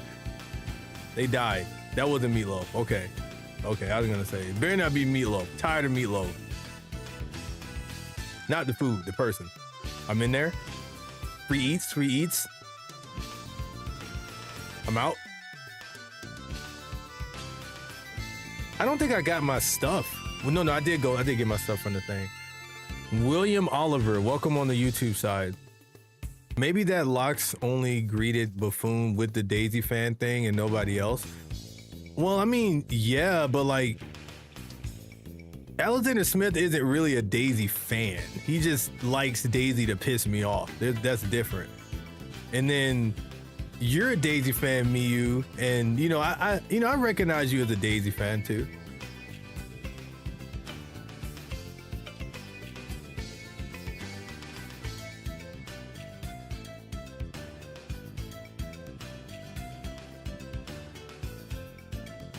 Oh my goodness.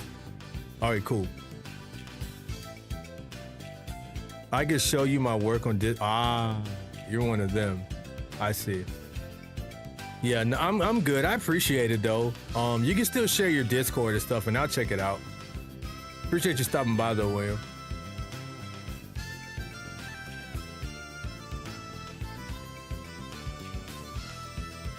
But see, the problem is a lot of people didn't like Daisy until she started wearing all them tight clothes and everybody started memeing Daisy. I like Daisy when she had the long hair and the fucking polygon dress. Like, it's a different kind of thing for me. The only time I didn't fuck with Daisy was in Double Dash. I was very upset with the way they did Daisy in that game. She was so annoying in that game, man.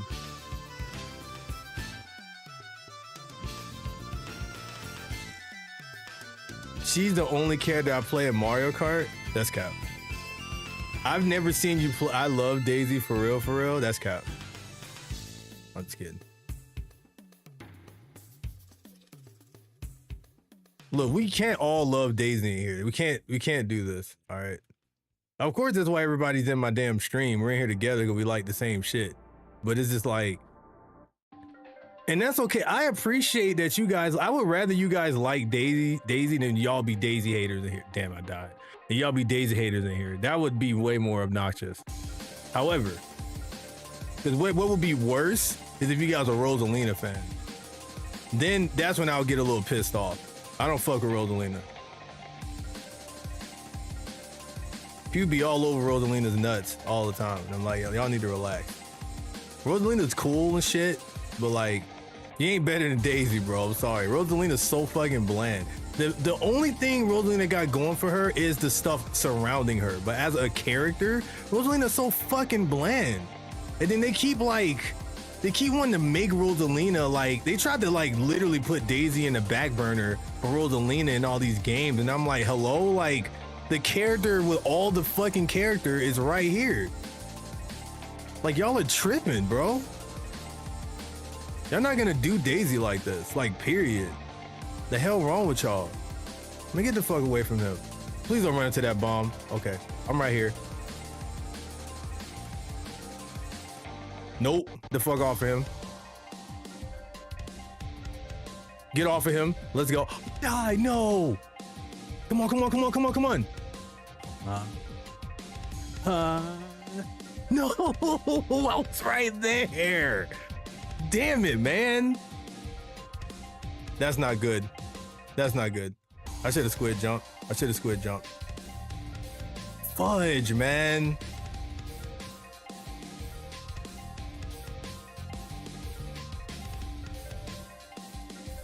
What's up, Xena guy?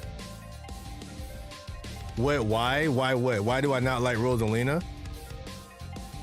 Okay, all honesty, I don't have an issue with Rosalina. It's Rosalina fans that I have an issue with, because Rosalina fans are mean. They're like the iPhone people. Like you know how iPhone people talk shit about Android people without you having to do anything. That's how Rosalina fans are. They just talk shit about Daisy for no unprovoked.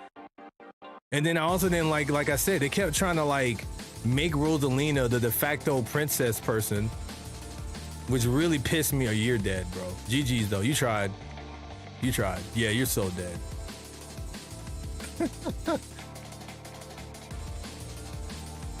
Immediate ads, hang on. I just had an ad. What did you say? I don't remember. I was just talking. I just saw Daisy one day and thought, yeah, that's pretty cool. Popped off when Daisy was playable in Smash and Wonder. Me too. I don't like Daisy's playstyle in Smash though. But I was really happy to see her in Wonder. What's up, boy? Welcome back. How we doing? Well, I got most of my points back. That's cool. Vaguely remember seeing her with a guitar and some alt outfit. Really?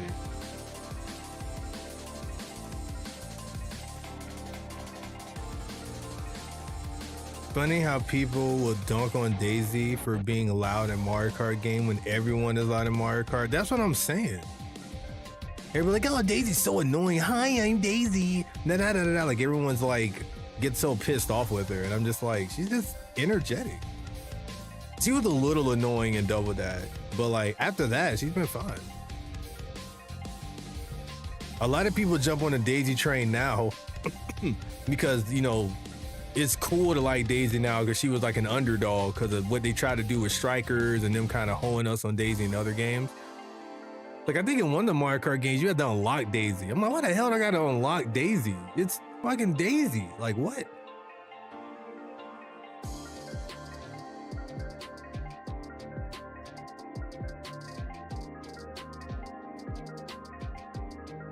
I met an avid Rosalina fan once that disagreed that the Switch had no personality. Well, anyway, I've been a Rosalina fan for a while, but before Rosalina, I was a Daisy fan. I see. I'm guessing Galaxy changed you over, or switched you over. Their perspective was, it's just a console. I don't care about the personality. It has or does whatever. Interesting. Considering Rosalina low key the same. Yeah, pretty much.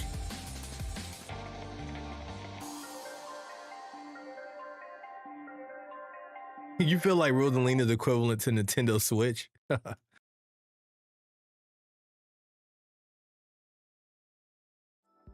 Unsensible? Yeah, that sucks. I would hate to play a game and the balance is like really bad on it.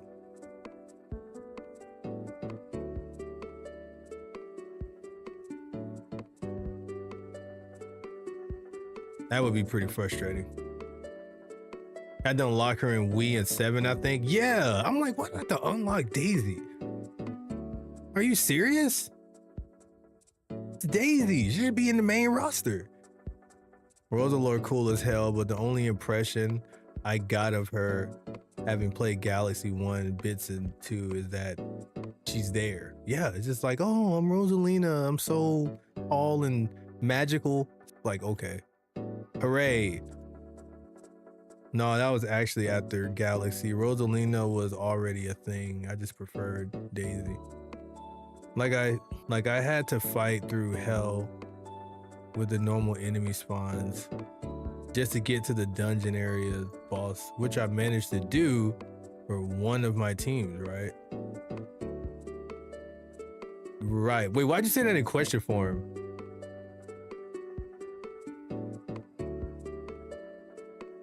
Oh, and despite the many distractions, okay, there was more.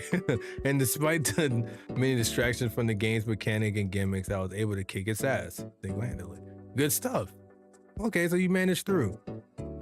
I mean, I'm a Rosalina and Pauline fan. No, I can understand that. I know you like Pauline as well. I remember you mentioning that. Switch has cool development history, and the NX lore was nice. Okay, let's talk about that real quick. How do you guys feel about I might be done with Splatoon for now too. This game gives me a headache sometimes.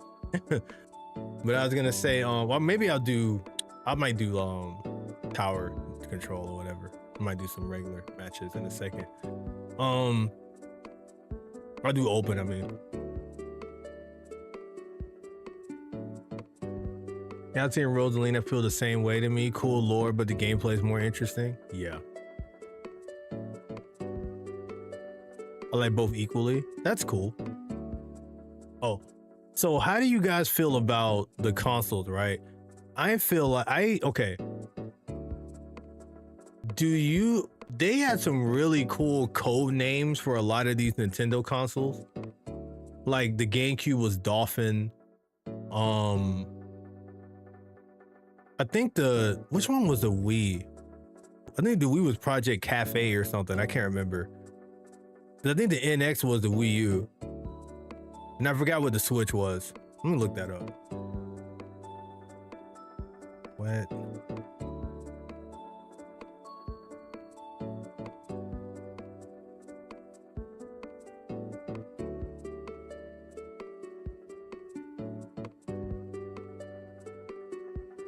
Okay, let's see.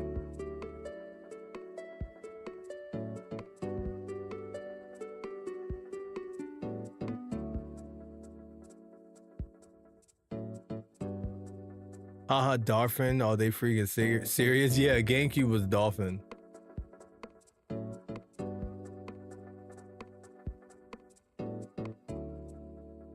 That's why the Dolphin emulator, that's why it's called Dolphin. Okay, wow. So the 64 was Project Reality. I didn't know that. GameCube, of course, was Flipper. Flipper would have been freaking hilarious. Why they were gonna have it be Nintendo Advance? That would have been kind of cool. But they already had a Game Boy Advance.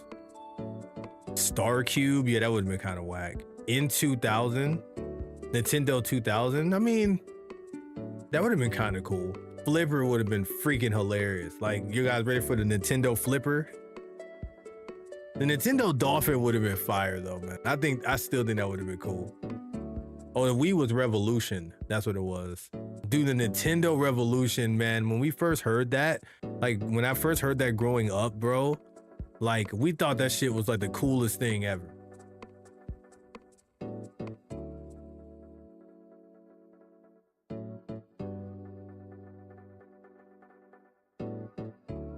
The normal enemy kind of shouldn't be more threatening than the boss. Yeah, that's fair.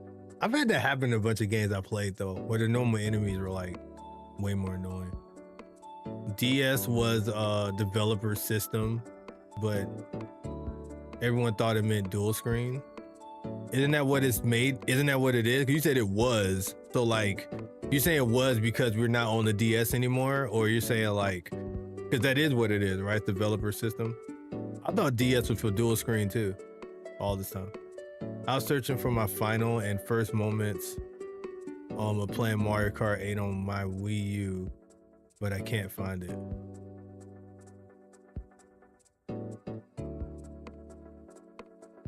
Oh, your initial, that's what you meant to say? Yo, your final and first moments of playing Mario Kart 8. Gotcha. Pretty much I was playing Daisy. No, I believe you, Alexander Smith. I was trolling you. Well, sort of. 50%. As Mario Sunshine takes place in Al Delfino, it was a nod to the code name. Yeah. Man, my crew popped off over the Revolution. Dude, that shit would have been so cool for a name, man. The Nintendo Revolution, bro. That shit would have been so hot.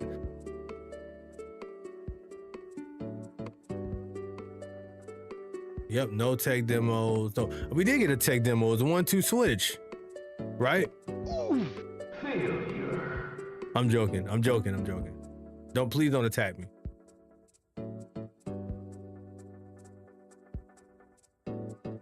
Yeah, but it's not built in.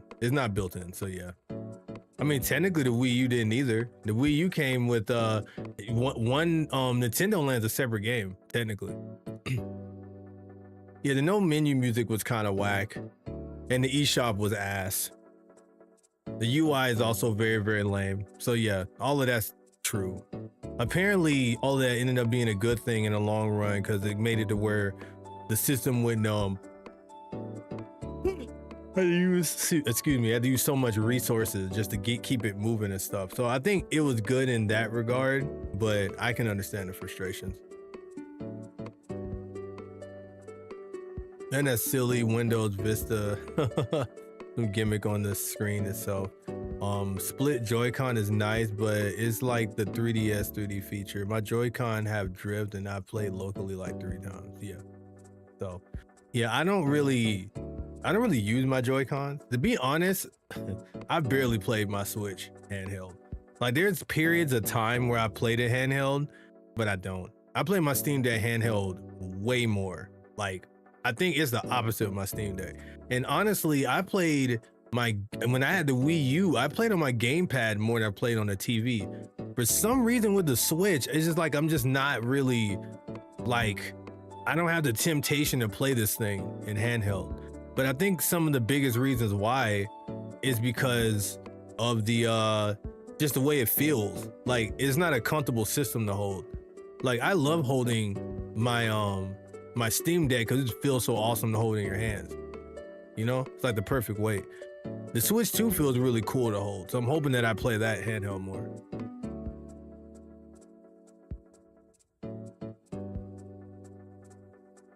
I get a laugh out of it, that'd be cool. Yeah, you can still send it though. Yeah, pay tech demo that felt as corporate as the rest of it. Nintendo lacked with that one. Yeah, they did. It was really, yeah, the Switch to me is the personification of the way Nintendo's changed over the years. They're no longer that silly, goofy company that they used to be, that fun animated. They're still fun, but you can tell they're way more business oriented now. You know, for better and for worse in some ways, you know? I think that I kind of like the direction they took during the Switch. Because with me being older, I kind of wanted the Nintendo to have a little bit more edge to them, and I wanted to appeal for the console to appeal more to everyone and not just kids and older parents.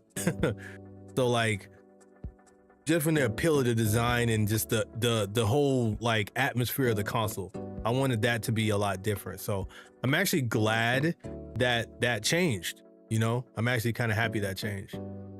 I'm happy that, you know, the Switch and the Switch 2 just feels more like we, you know, like a serious system, like you take it more seriously.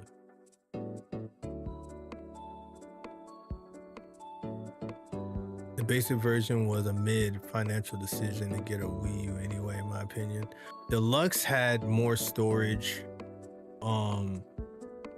It came with Nintendo Land, which was nice. Though it's weird that the eShop wasn't on there at first. It wasn't? I didn't get my Wii U till a little after it launched, so I don't remember if it was on there when I had it or not.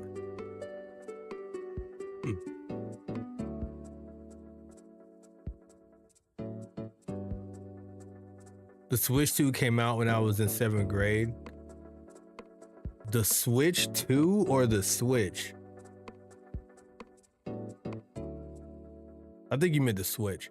I still got no nostalgia for the system. I just remember using it back in the day. Iwata was a gamer.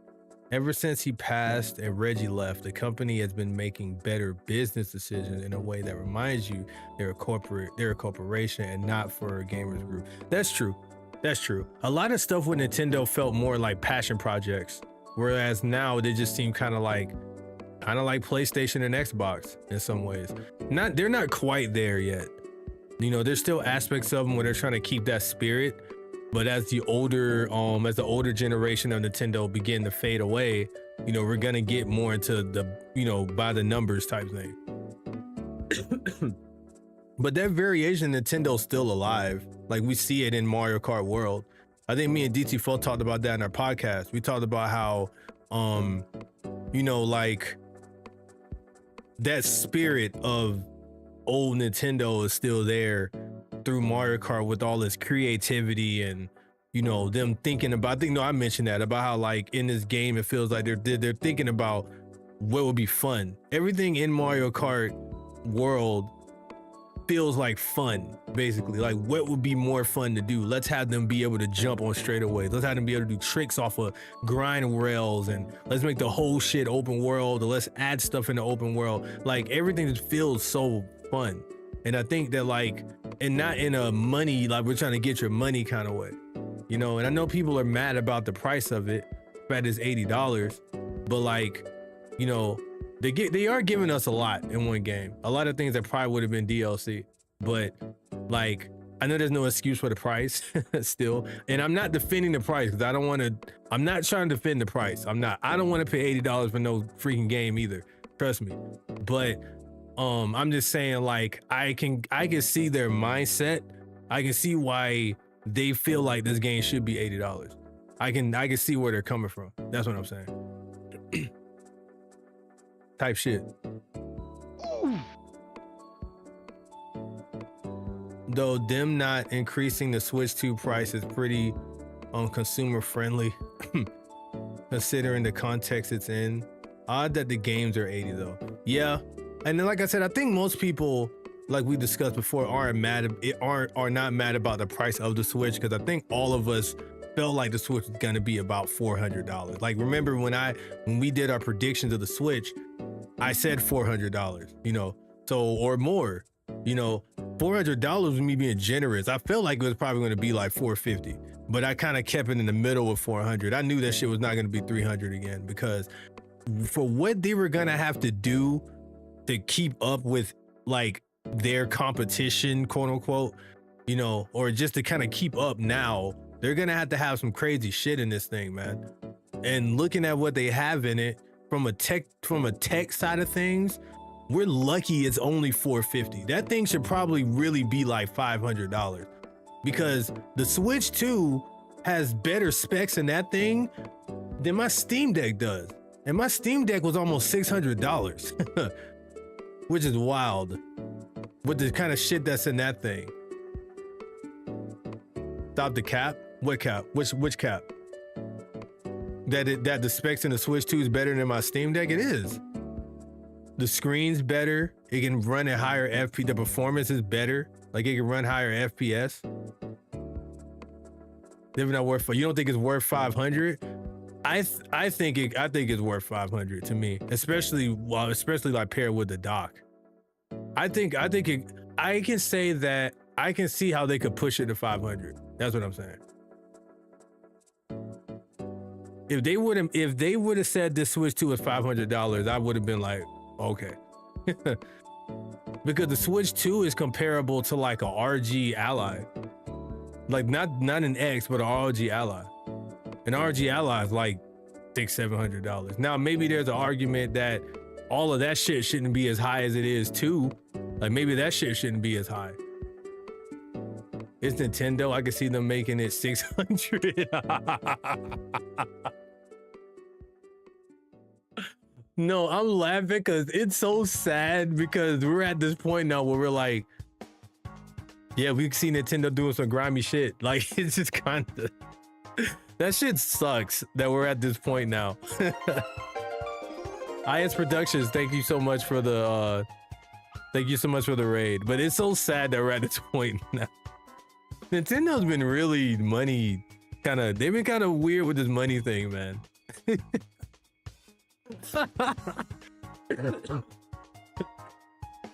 Oh my goodness. Let me see something. I'm curious though. I'm gonna look up how much a ROG Ally is. Now, to be fair though, here's an argument against, you know, my statement there, in the sense that, like, you could argue that the Steam Deck and the ROG Ally and the Lenovo Legion Go are probably worth more. The value is probably better because of the freedom you have with those things. Like the Steam Deck, ROG Ally, and Lenovo, they can all be like actual tablets. You have access to like desktops, like to actual operating systems. Like you can literally go from your Steam Deck to Linux and just browse the internet and do normal computer shit on it. Like the Legion Go, the Lenovo, and the ROG Ally, both of those have Windows on it, so you can literally like use those as computers too. You can play ROMs on them. You can you have access to the Steam library, which has PlayStation and Xbox games on it. Game Pass, like there's an argument that you know there's value in that in itself, but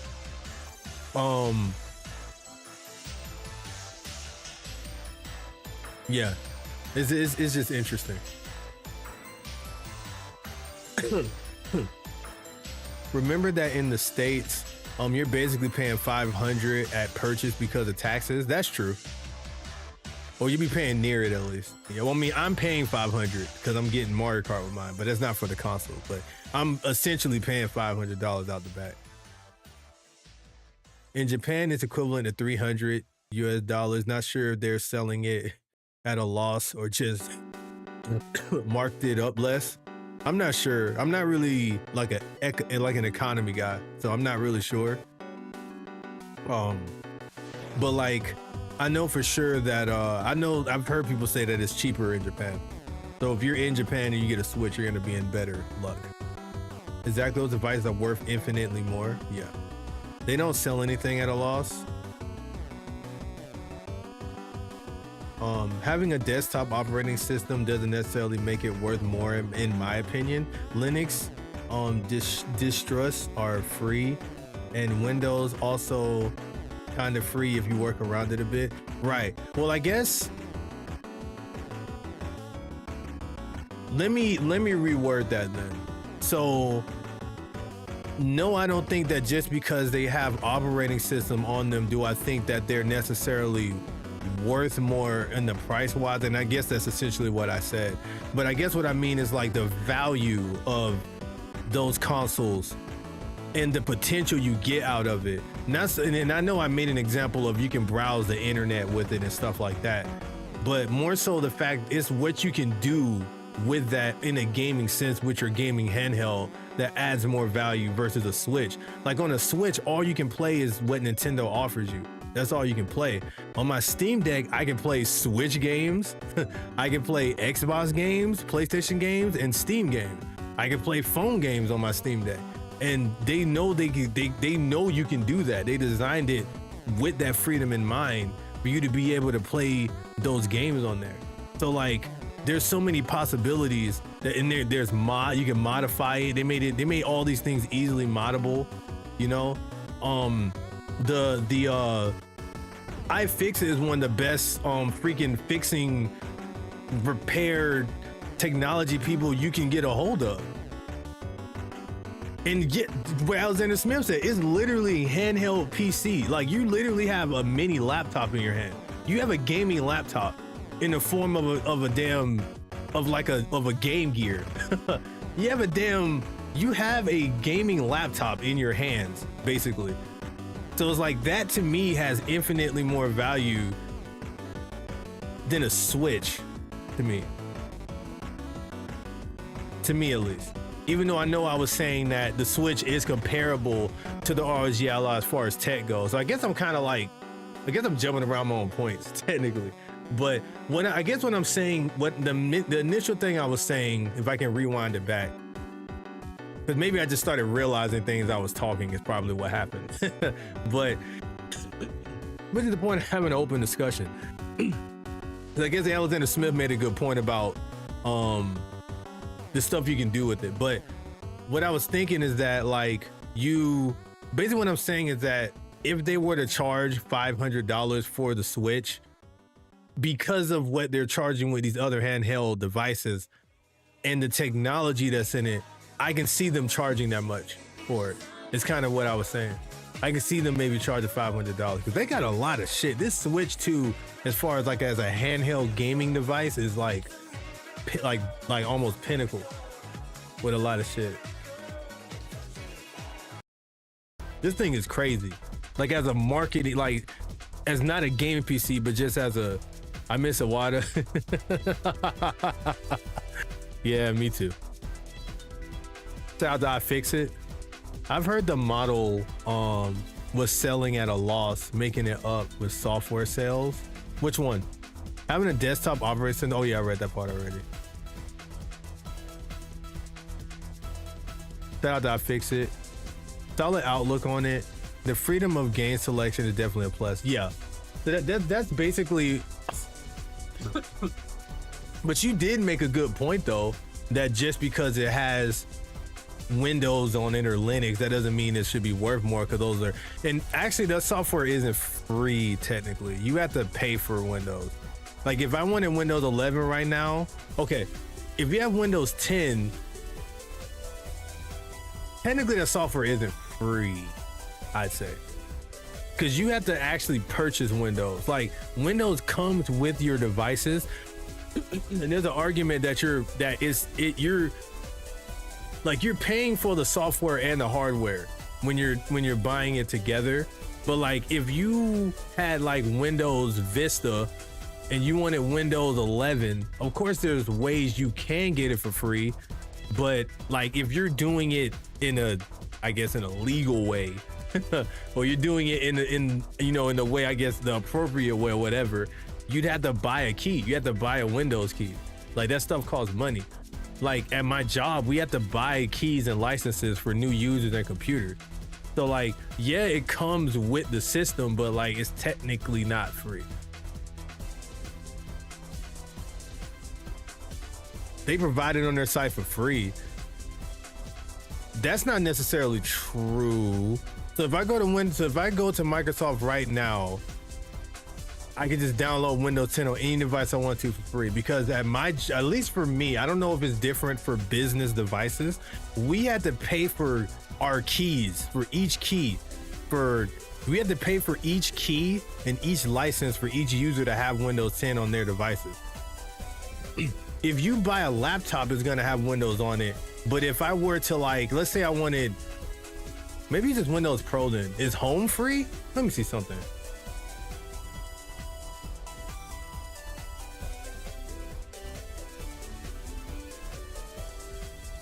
Because maybe it's just Pro then. Let me see.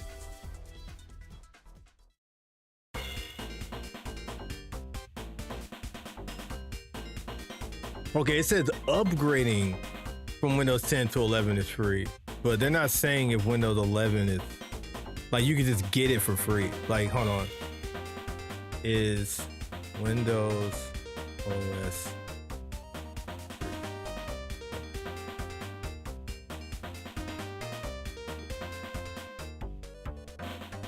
okay, while you can technically download and install Windows for free, it's not a fully free operating system in the sense of being free to use without a license. There we go.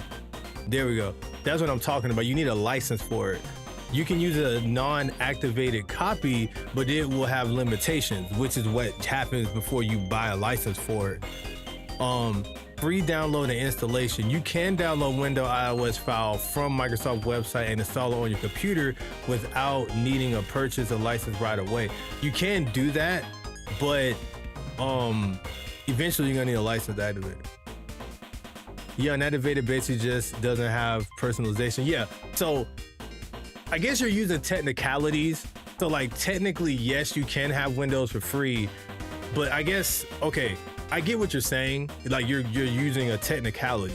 So technically, yes, you can have it for free, but it's like you're not getting the full experience of Windows. That's what I'm talking about, I guess. Because I think I'm thinking about it from a broader sense because I've been working with Windows for so long.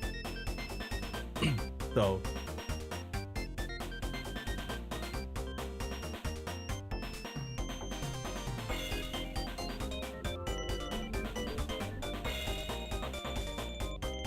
You don't get Windows free. That's, you don't. Like, I get what what Miyu's saying. Sorry, I'm opening up my browser.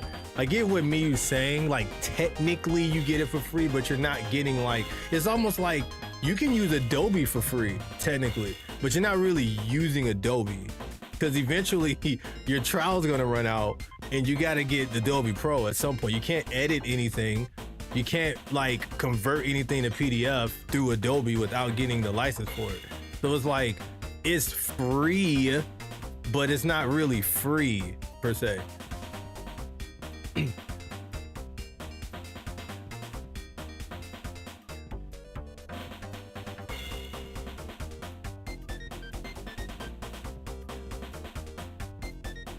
Hey, how you doing, Zero? Welcome to the stream.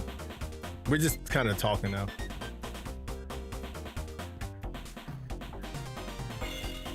I'll admit that I'm playing on technicality, but I like to mention that in the context of game consoles, you wouldn't really need it. No, you wouldn't. But thank you for at least admitting to that. but yes, in the sense of consoles, no, you don't necessarily you don't really need an operating system. But the fact that you have access to an actual operating system and you're not just stuck to the custom OS provided by Nintendo or PlayStation, etc., you have a wider variety in video games. Like Steam is has such a huge array of access to games. And it's the same thing with the Steam Deck. No, sorry, what am I saying? Same thing with Steam. Sorry, like Steam, I think I said Steam. I'm all over the place. I've been drinking wine.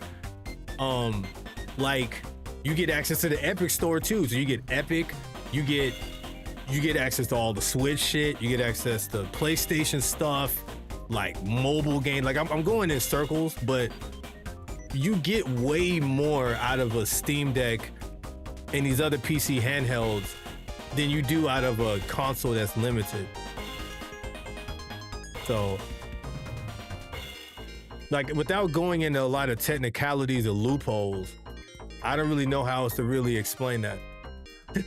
It's literally a PC handheld in your hands. It's a laptop, it's a gaming laptop in your hands versus a Nintendo Switch.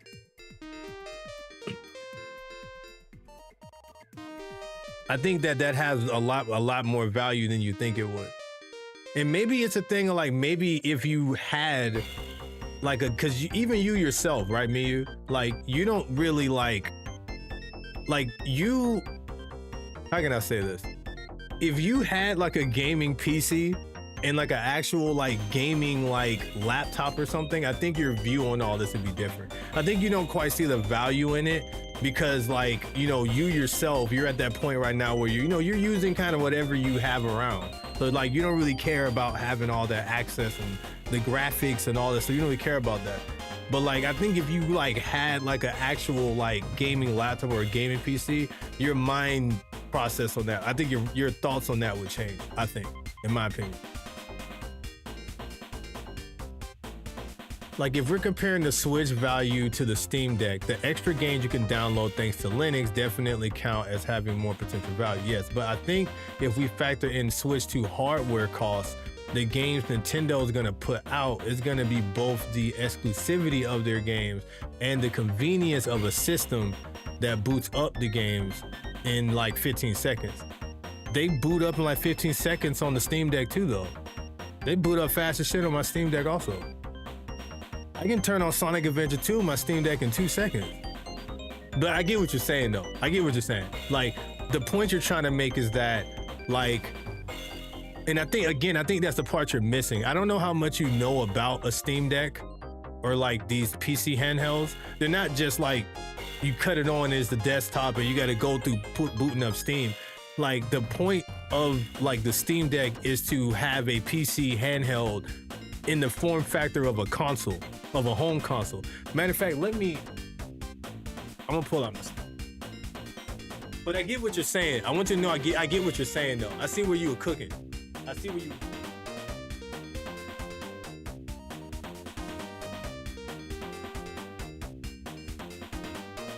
I don't know if you're gonna be able to see.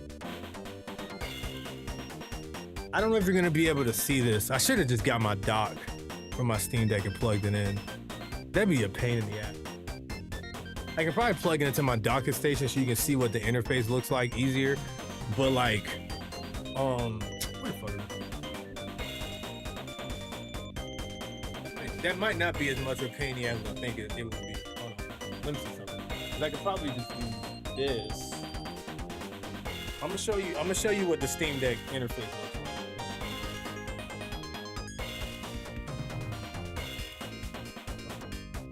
I've never actually docked it like on one of these monitors. Excuse me. Damn, on one of these monitors before. See, but then I gotta use like an external controller. That's too much work. Oh fuck. I'll see if I can just show it in the camera. So I'm gonna boot up my Steam Deck.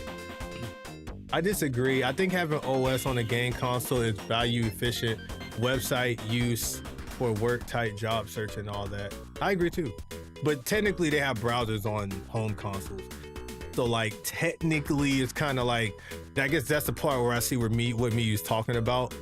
But like, so I say that the Switch could be around that 500, 600 range, given that consoles from the previous 2 generations ago were around that price. Their hardware has similar power output. I don't know if the Switch, I guess, does the Switch have the same power output as like a PS4 Pro? You said the previous generation. Maybe, I think it does, but it's a handheld. I don't know. I don't know about that. I'm not sure. I'm not gonna disagree with you because I don't know. It most certainly is convenient to be gaming and to be able to look up something without switching to phone or laptop.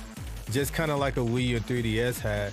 Also, I have a gaming laptop. You do? I thought you didn't have a gaming laptop. I thought you were using like a Chrome thing or something. Like I thought you had like limitations with your laptop.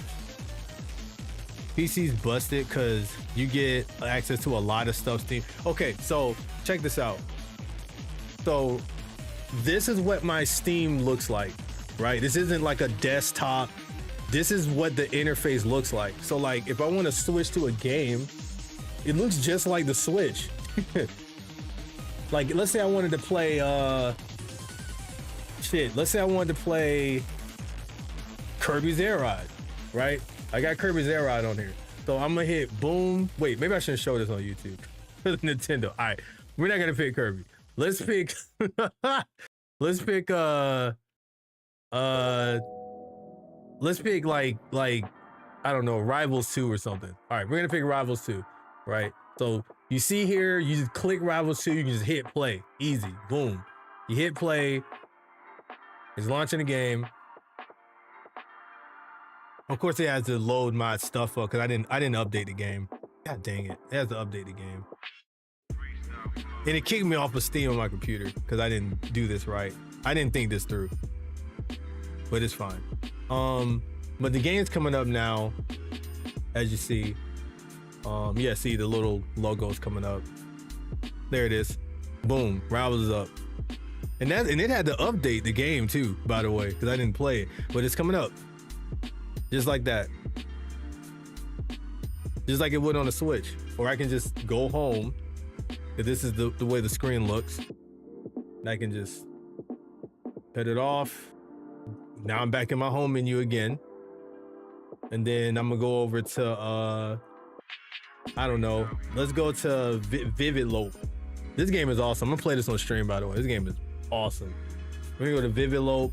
It's about to launch the game. About to boot up.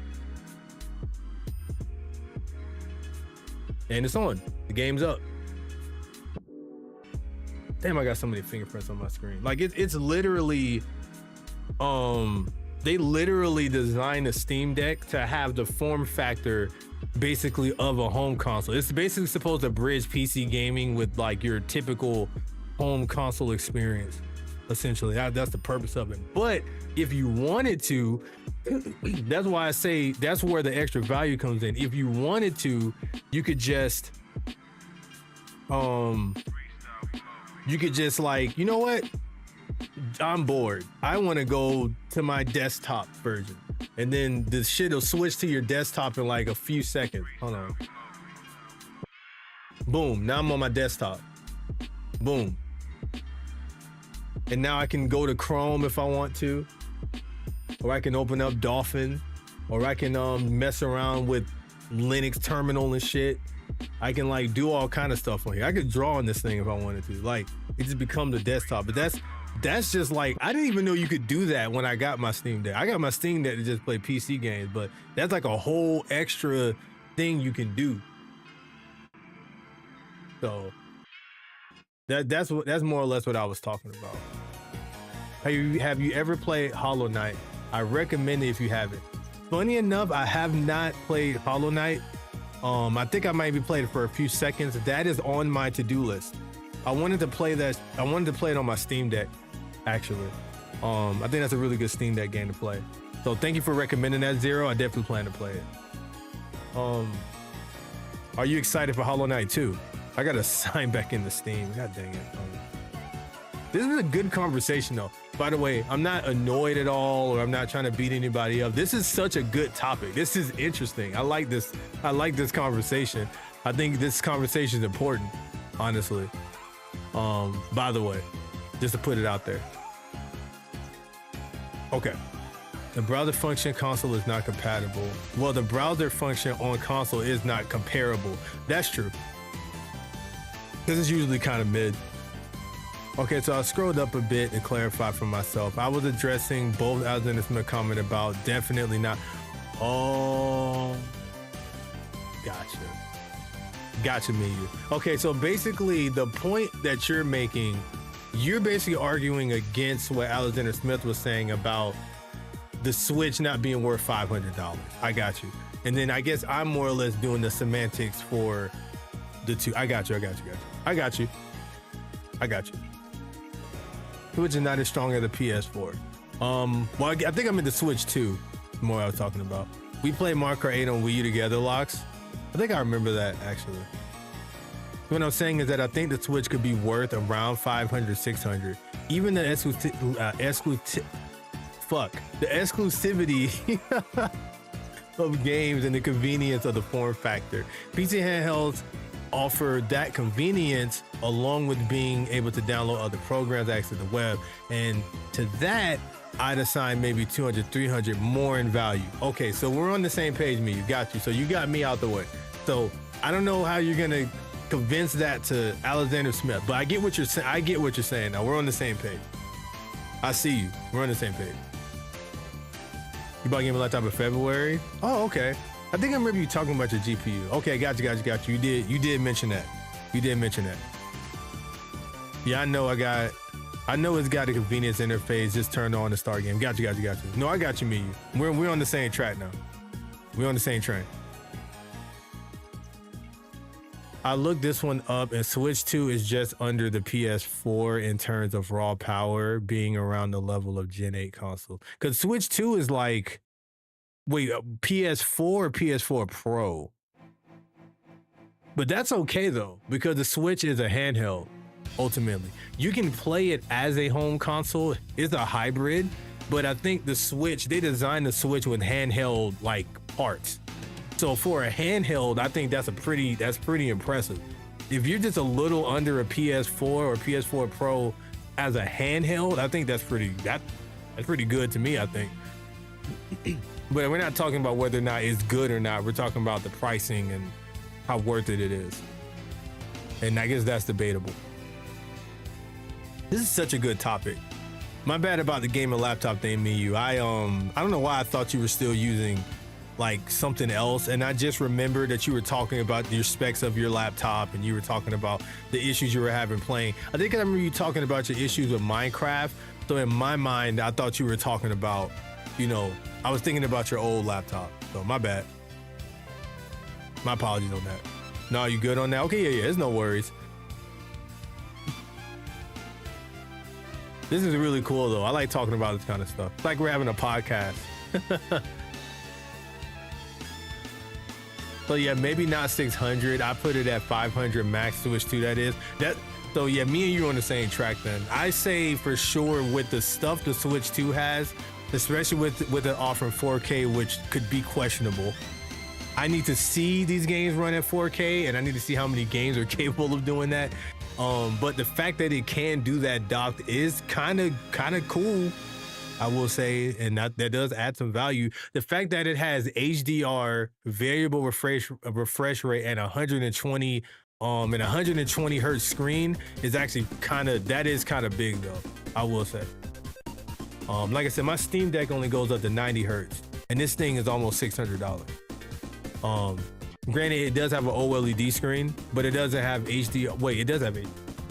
It just has HDR. It just doesn't have variable refresh rate or 4K. And I don't know if it goes up to 4. No, it doesn't go up to 1440p. This thing only goes up to 720 maximum. No, I think it goes up to 800. I think it's 800 or 700p. So the Switch can actually output higher resolution than the Steam Deck can too. Because it can go up to 4K technically, or 144p, which is going to be great, by the way, because I've been having issues with my Switch on my 27-inch monitor. It's been pissing me off in some ways. We're gonna switch the songs up.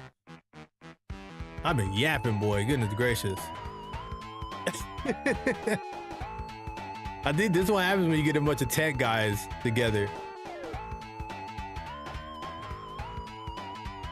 I tagged you in the photo. I found about it on Discord. It's a side convo though. Let's keep this one. Okay, got you.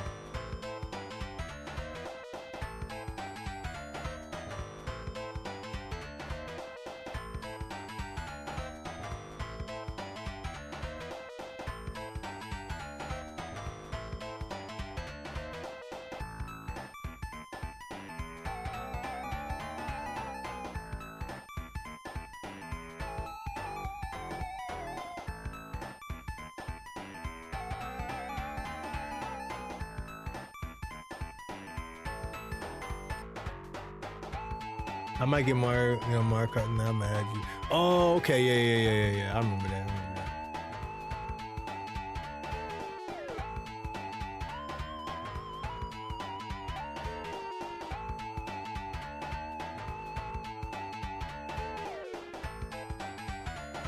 I guess it was, yeah.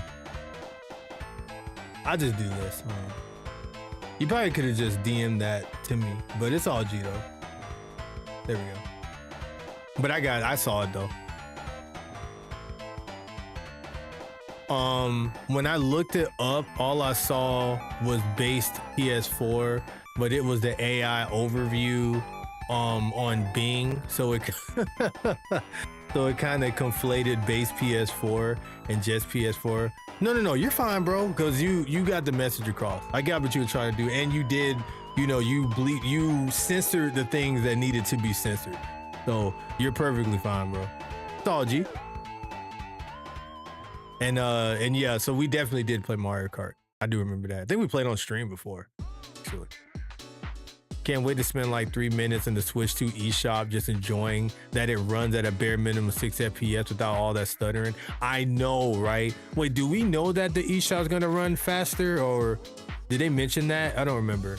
I'm not gonna say it has to, because they can still run that shit on a whole different kind of server or browser. They can still run like crap. But like, man, like if the Switch's shop is actually smooth, it may have a leg up on even other home consoles, because the PS4's shopping experience was also really annoying.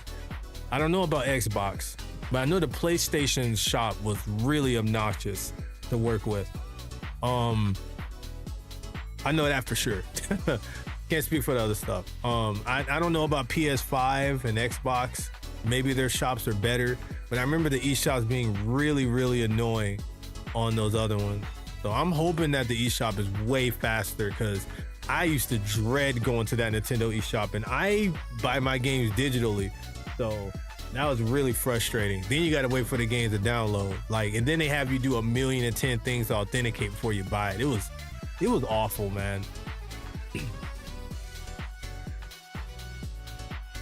I don't have any response about it being 500. I get where you guys are coming from, but I can't and won't ever white knight for a AAA company trying to overcharge us for less than market standard. I can understand that. That's fair. That's totally fair. And like I said, you were able to explain your thoughts on that. Me, you explained his thoughts, and we battled it out. Even though it was kind of I won't say it was pointless. It was good, but it was like, oh damn, we're actually fighting on the same side. We're not fighting. We're on the same side of this conversation, but we were kind of going into technicalities. So we had to be like, wait a minute. All right, hold on. You know, we're on the same team. Let's chill out. So yeah, that was funny. It dang well better run at 60 FPS. Running at 30 with stutters in the year 2025 was downright silly. Right. I hope the Nintendo online thing runs a lot faster too. So, you see this shop.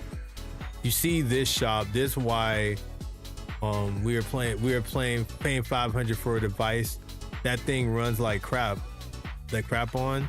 Things like that make the price not worth it to me. I see what you're saying. That's fair. Because the Switch was like $300 something plus dollars. And looking at what we got out of the Switch in hindsight, I kind of wonder if it was really worth $300 fully for a lot of the shortcuts they did with this thing. Also, something to keep in mind as far as graphical fidelity goes with the Switch 2 is that they're going to be using generative frame, or frame generation, which is essentially, I guess, AI kind of doing a lot of the work as far as like the filling in that gap for the power output. So like power output as far as the graphics goes. So, because if you don't understand how like frame generation goes and DLSS goes, it may be hard to understand why people are very upset by that, because they're using that as a means to say, hey, this is why it's justified that this thing is doing this and that, even though we're using frame generation to fill in the gaps. So it's not really the hardware doing the work, really. So there's a big argument for that. I can't say what side I'm on with that because I just bought, I have a 4060 Ti that's overclocked and I use DLSS on this thing. So it's like,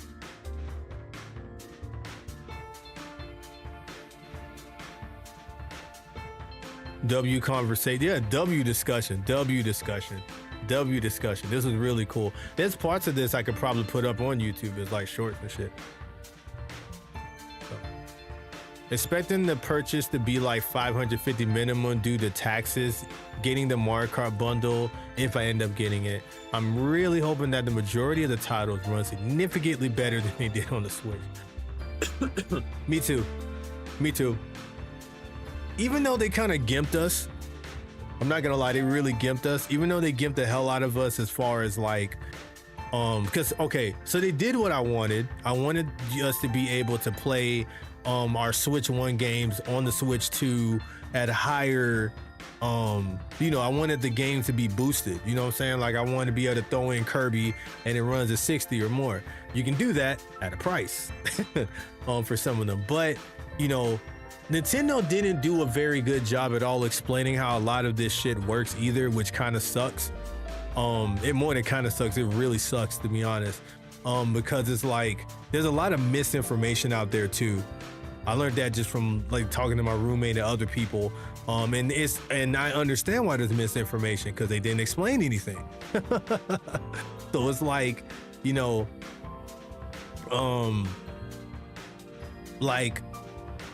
like for instance, with the whole game thing, there's actually a lot of games that are getting the performance boost for free. So there are a good bit of games that's getting that, but everyone's focused on the fact that you got to pay $10 extra to get upgrades on these other games. But the money you're paying isn't so much for the performance boost.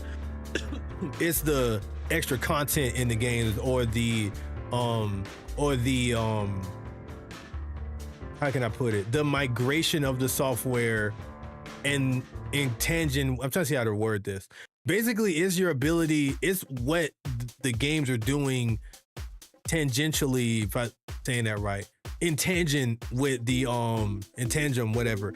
Damn it, I can't think right now. Hold on. I drank too much wine. Okay, hold on. Okay, let me read back. Okay. It's what the games can do with the Switch 2 and the new stuff. Basically, that's what I'm trying to say.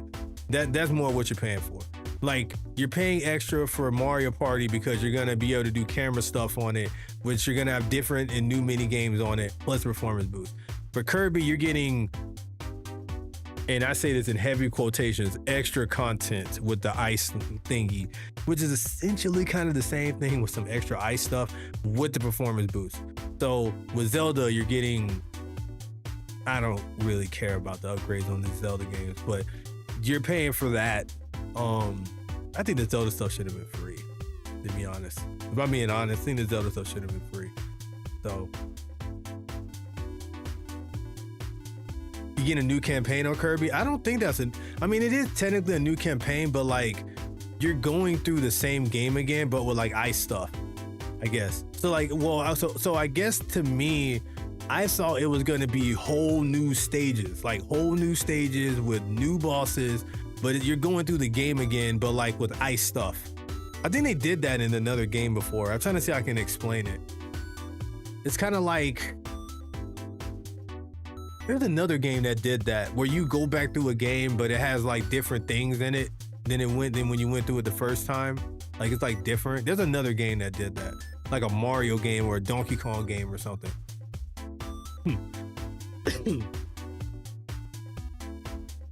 Yeah, I got a subscription too, so yeah, it's quote unquote free. Switch can't do that. You are limited to exactly what Nintendo gives you. And they give you things to keep them with Nintendo versus giving the customer better experience. I imagine a USB-C port could be used, but I don't know how you'd access BIOS to boot from it. Like Breath of the Wild, the Kingdom Run is super laggy on the Switch. Yeah, that better be fixed. I agree, and which I believe it is. Dude, that Tears of the Kingdom looks like a whole new game on the Switch too, man. Like I was looking at it in person. I'm like, this looks like a whole different game on here. The way they explained those things in the direct was literally a bunch of blinking, you missed it. So yeah, it was like, I think the problem is there was too much to they were doing so much as far as like with the whole virtual card thing, like that thing, and then there's like you gotta download some games or download it onto the card and some games aren't, and then there's a discourse with that. They're doing so much weird stuff. And there needs to be a lot of explanation for, especially with the prices we're paying for these games and the system. And it's like they tried to fit all of that into that direct while showing us a bunch of games. And maybe the time they spent on those third-party games probably could have been spent explaining the stuff better. But it's like, I don't know. It's like, I get it, but it's like they definitely should have did a better job with that. Because I feel like every day there's a new video out having to debunk something that we thought was a thing because it wasn't explained well. So it's like, that's annoying. What up, Panther?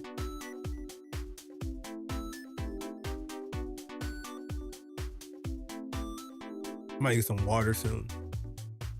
A lot of the technical details were only on their website. Yep. Like game chat being free for a year and the Switch One game. Now, yes, that was on the website, but I think in the direct, they mentioned that you wouldn't have to pay for a game. Like the way they worded it was that like you'd have to pay for game chat in 2026. But I don't think they worded it like you'd have access to game chat for free and then you pay for it. Like I thought you just wouldn't be able to use game chat at all until next year, which I'm not sure if I'm still confusing or not. You see the problem? So they didn't explain that well. I thought you were getting a new, oh yeah, I read that part. It's DLC, but it mostly modifies stages from what I've seen. Yeah, exactly. No new worlds, but there are some new bosses. Okay, so there is new bosses, okay. Can we find a boss or maybe even a new copy ability? Okay. I think there is a new copy ability, I think. I mean, I got 60, yeah, that's true. Because they do have more mouthful modes too. Okay, so there's new stuff, I guess, but what are your thoughts on Splatoon 3 enhancements or DLC on Switch 2? Mouse controls, third kits, etc. Good question, Zero. So for me, I think honestly, I don't think we're gonna get any of that on Splatoon 3. I think they're gonna use this as an opportunity. I think they're gonna use this as an opportunity to just release Splatoon 4 on the console. I'm still under the belief that Splatoon 3 is just a filler game. And I hate to say that.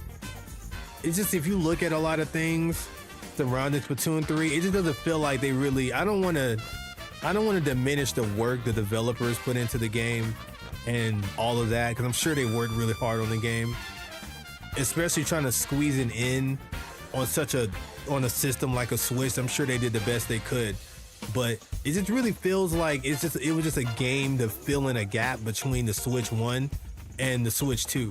Because if we had to wait into the Switch 2 to get another Splatoon game, we wouldn't have got one for almost 10 years. And I guess they didn't want to wait for that, so they just dropped Splatoon 3 for us.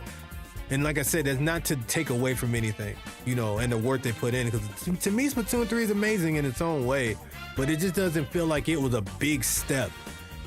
It doesn't feel like a big jump to me, like from Splatoon 2. Like, I went back to Splatoon 2 and I didn't really feel a difference.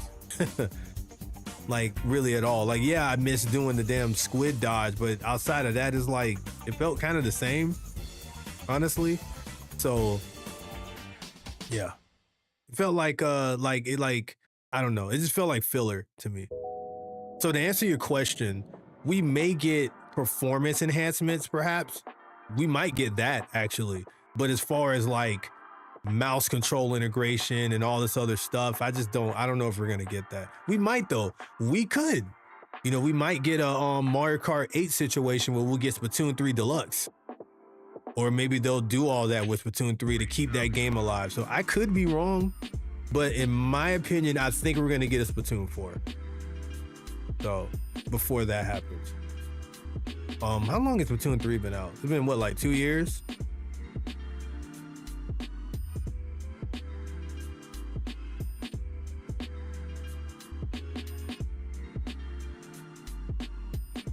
(2022). So it's been 3 years since that game been out already. So was gonna be 3 years coming up in September. They're packing a whole lot in that expansion pack. Yeah, so I guess it's like, oh, they are packing a lot in that expansion pack. I thought they were gonna give us another upgrade on it. So I'm glad that it is still in that expansion pack. Bunch of major games got their DLC for free, which was really neat. Yeah, that's true. Really wish people push harder against Tears of the Kingdom being 70. Yeah, people were upset about it, but I guess people let it go because it's Breath of the Wild, and that game was really big and ambitious, and it's Zelda. So I think a lot of people let that slide. But I guess people are not gonna let Mario Kart slide, even though they're trying to push Mario Kart as 80 for the same reasons that they were pushing Tears of the Kingdom for 70. But people are pissed because it's Mario Kart. But I'm like, y'all wasn't mad at Tears of the Kingdom, but like I was telling, I think it was DT4 or somebody yesterday, I think if they had released Mario Kart World at 70, I think people would be less angry. It's something about that 80 that's just really pissing people off, and most of it is not necessarily, I don't think people necessarily don't think it's Mario Kart's worth it. I think it's the implications that's like other companies are gonna start trying to run these games. We're gonna start trying to like put games at 80, and I guess they feel like Nintendo is about to be a catalyst of something really bad. That's my guess, at least. That's just me spitballing. People push literally as hard as they could with videos on prices. That's true. People did push hard on it. What up, Moki? I still want my Kenza weapons. Yeah, we still don't have Kenza weapons in here, so we might get Splatoon 3 for a while. I'm catching up to chat, by the way, so if I did not catch up to any of you guys' comments, that's why. If Splatoon 3 got a Nintendo Switch 2 version, what would you like in it? Personally, I want more DLC and third kits. Honestly, me too. I would like more DLC I would like more content. I would like more weapons. I want more modes. Like, okay, more than anything, I want more rank modes. Like, they added in Clan Blitz in 2. I was hoping we get something new in 3. I want another rank mode. I would like that. More stages, I think would be cool. Just more things to vary things up. Splatoon 3 has already kind of ran its course with me already in a lot of ways. I still love the game, but it's definitely ran its course. The only thing left to do is vote with your wallet, which considering modern Nintendo, they might not even pay attention. No. But there's still gonna be enough people that's gonna get it. Splatoon 3. Oh, game is still Splatoon 3, by the way. Oh, that's fine. We can still keep it as Splatoon 3. It is what it is. Because I could switch it to just chatting, but I'm not gonna be here for too much longer because it's about to be 10:30 and I've been talking a lot. Like I'm not 100% cured from my sickness, so talking a lot has caused me to cough more. So I'm kind of pushing it. Honestly, talking this long. Oh man. So I just have to see what happens.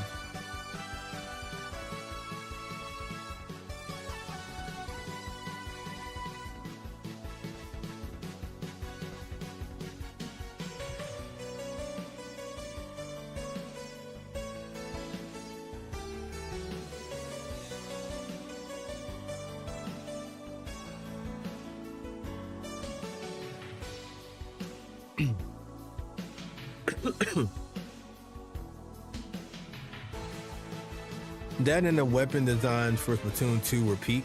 Yeah, I like the weapon design for Splatoon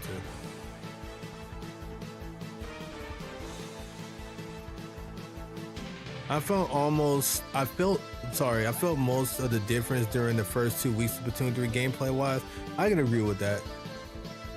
If I play 2 now, I just have to change the camera settings mostly. Yeah, pretty much. We need old splatter shot design back. The old splatter shot design, I think that'd be pretty sick.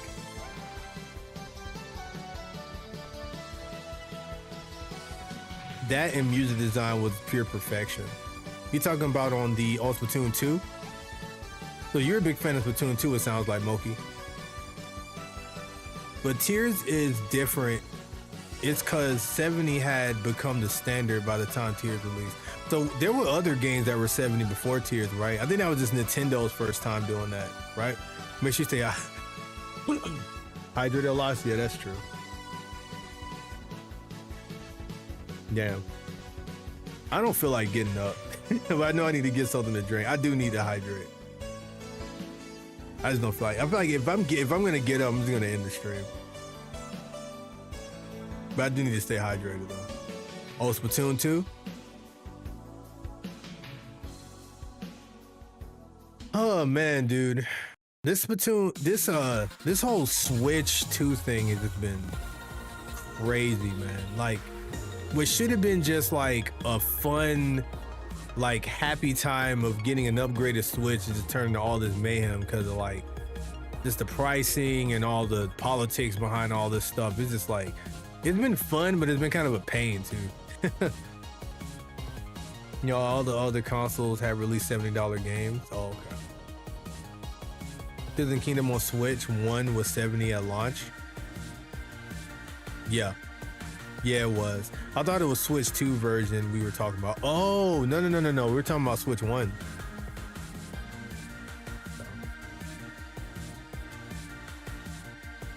Did I see your video on the Switch, on your thoughts about the Switch 2? I think I was in the stream for that, if I remember correctly.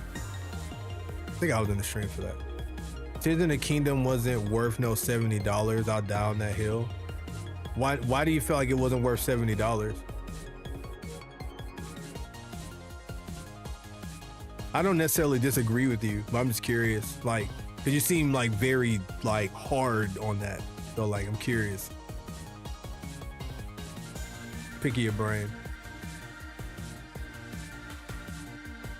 On that note, I wonder what it was worth then. $60? No, I guess I mean like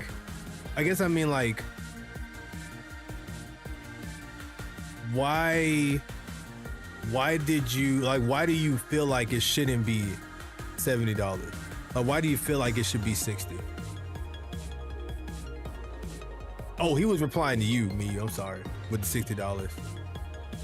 Because if Tears of the Kingdom, okay, if Breath of the Wild was $60 and Tears of the Kingdom is supposed to be Breath of the Wild with more shit in it, then I would assume it would be technically worth more. but I'm not sure how that works because it's like the time the game came out versus another time the game came out. So I'm sure there's differences in that.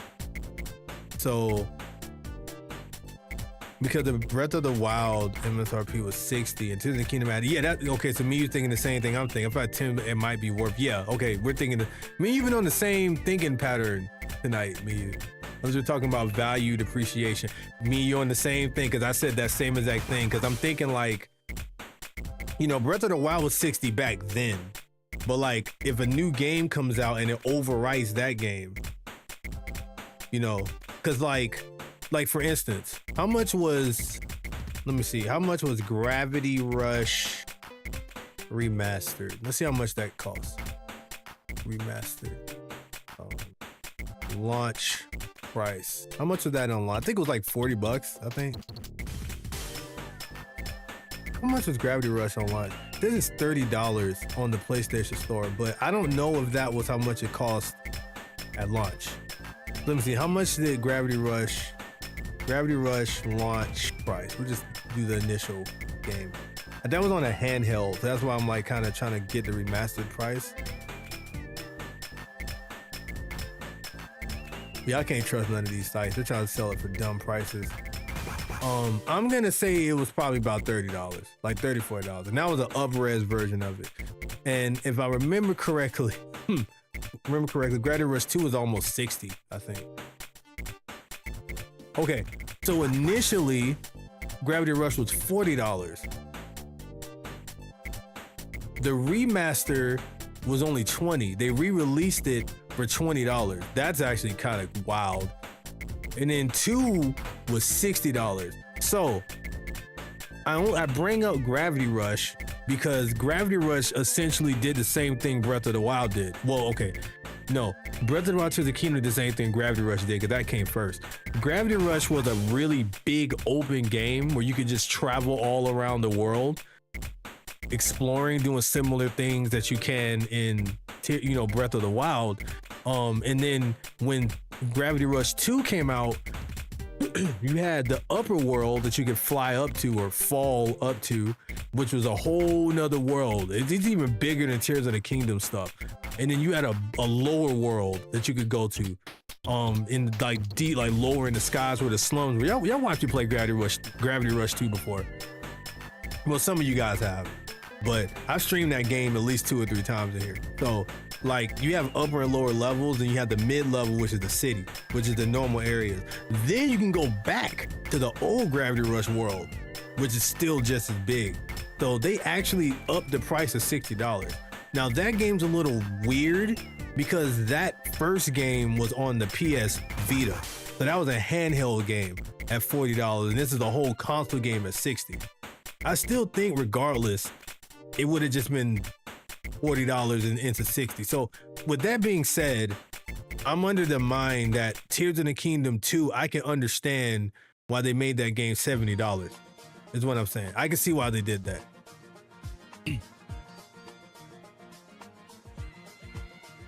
I can understand why they did that. With them adding all that stuff in the depths, the sky area is a big jump, but it's like, it doesn't feel like as big of a jump like it was in Gravity Rush. Like that upper level in Gravity Rush was like a whole nother world. That's like a whole game in itself, that upper level. Same with the bottom level. Like that was like a whole game in itself. That shit was big. But, you know, not to like, you know, compare, I guess, apples and oranges or whatever. But yeah. Do you remember the Gravity Rush 2 streams? Me and you thinking about the same way though, me. Well, I like how do you literally measure market value for an older game? Yeah, that's true. Though it's a particular conversation I remember more than anything. You talking about the conversation of Gravity Rush 2? I'm looking for platforming games to play on Switch. Got any recommendations? Boy, do I. Let me get my Switch 2 out. Hold on, we can go through some of the games I have. Give me a sec. So Super Mario Wonder is a great one. You can get Mario Maker that has infinite like gameplay stuff. You can play Mario Wonder. Now, I don't know if you have Switch Online and what variation you're paying for, because that will unlock a lot more platformers you can play from NES to 64 and GBA. But yeah, Mario Wonder, this Annalyn game is pretty fun. Donkey Kong Tropical Freeze is arguably one of the best platforming games like ever. Like a lot of people are saying, and I can see where they're coming from. So this is a great game to get for sure. Now, I don't know in terms of platforming if you're talking about 3D or 2D, but if we're just saying platforming games in general, you got the Mario 3D collection, which I don't think you can even get anymore anyway, so we're not going to count that. What else do I have here? Kirby Forgotten Land, that's a good one. Kirby Return to Dreamland is so good. That's one of my favorite games right here. That game's awesome. Let me see. Star Allies is, yeah, never mind. 3D World is amazing. I love 3D World. And then you also get the collectathon / platformer aspect of Bowser's Fury, which I want to replay through again, actually. I want to replay through Bowser's Fury. Mario Odyssey, obviously. Sonic Mania is good. Frog Gun is also good. That's a fun platformer. It's kind of retro. It kind of has like that old 64 PlayStation vibe. I think you mentioned Hollow Knight earlier. This game is good. This Lunistis, this game is pretty cool. That's a really fun platformer also. Mega Man 11 is awesome. It's hard, but it's fun. You can get the Mega Man collections on there. Those are great. Blade Runner is good. Yeah, Blade Runner is pretty good, I heard. You got DKC Returns. That's good. DKC Returns is solid. People didn't like the port job of it, but it's a good game. It's still a good game. You can get Sonic Superstars. People dunk all over Sonic Superstars, but it's not a bad game. It's just not what we wanted.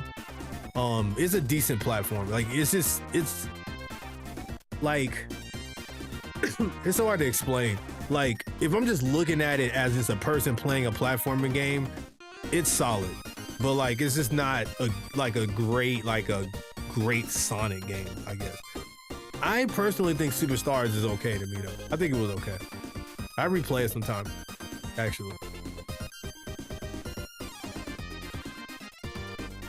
Let's see.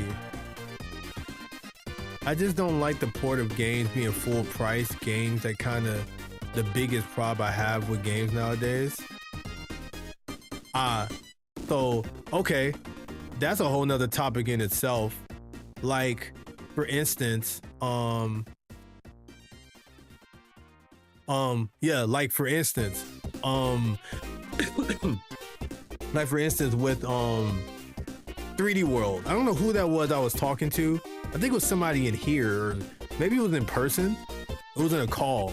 I think I was on a call on Discord, and somebody brought up an example of, no, it was a video that June posted, and dude was making examples of why Nintendo's been like greedy and shit, and they were talking about how 3D World / Bowser's Fury was greedy. That game shouldn't have been $60 because it's just a port of 3D World. Now,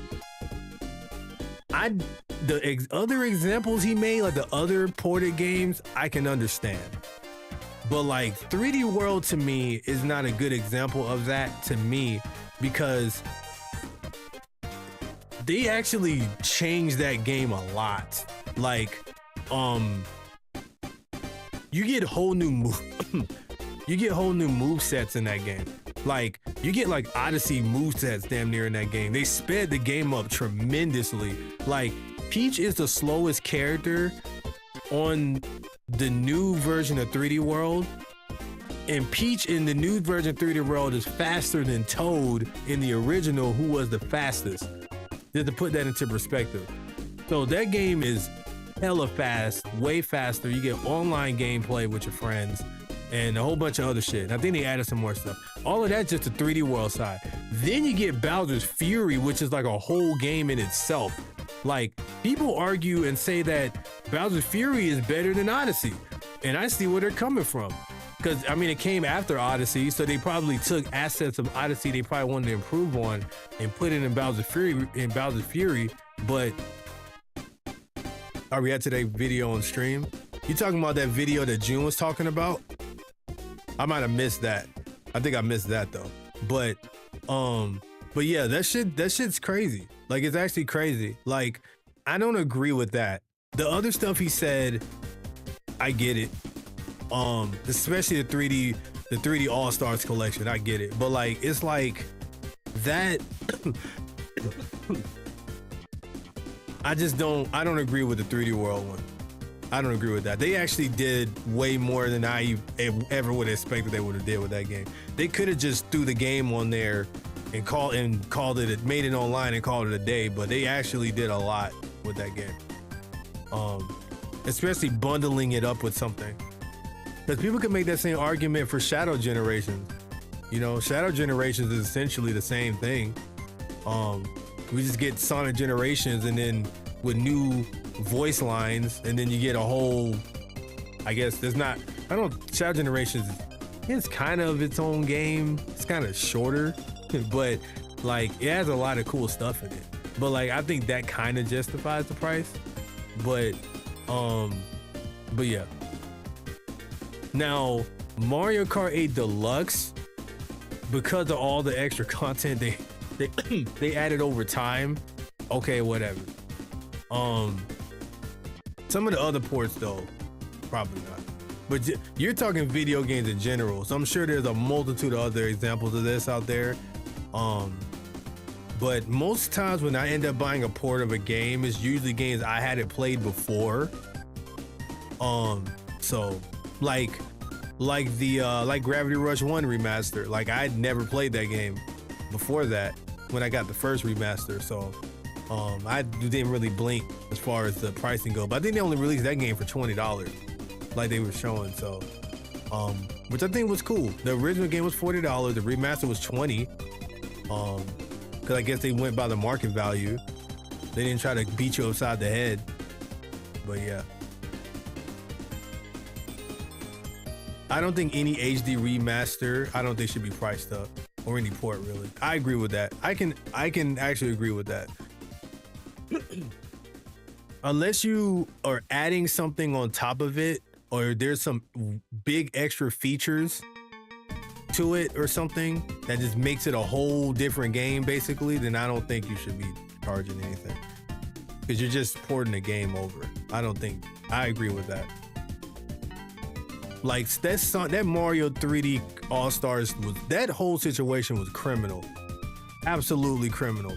They have arguably some of the worst versions of those games on that All-Stars collection. Now, granted, it's arguably worse for reasons outside of its actual quality, because they did use the most recent ports for each of those games. But like at the same time, it's like those are like some of the least enjoyable versions. They didn't have widescreen in 64.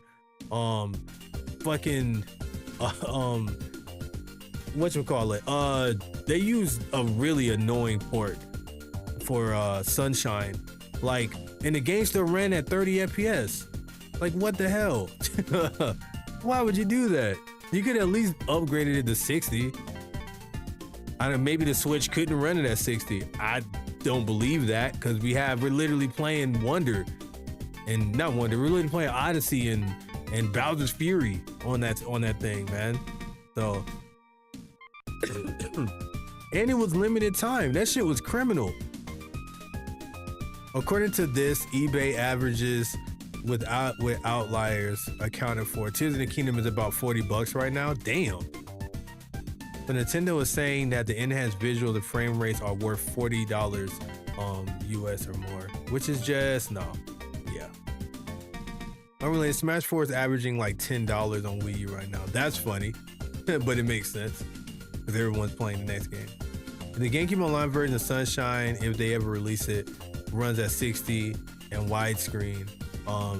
It'll be really funny. Why do you say if they release it? Is Odyssey and Bowser's Fury 60 FPS? I believe Odyssey is 60. I mean, I can cut Odyssey on right now. We can see. I'm pretty sure Odyssey is 60. I can probably Type that shit in too. I'm pretty sure Odyssey ran at 60.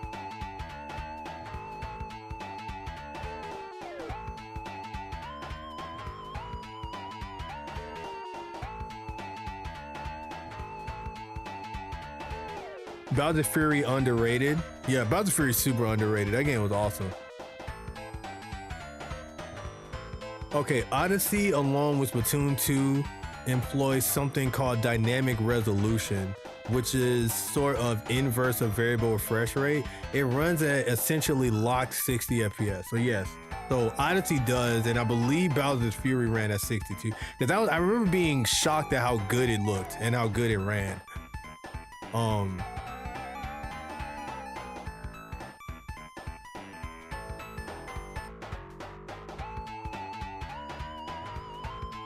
It's funny because I don't feel like Splatoon 3 runs at 60 consistently.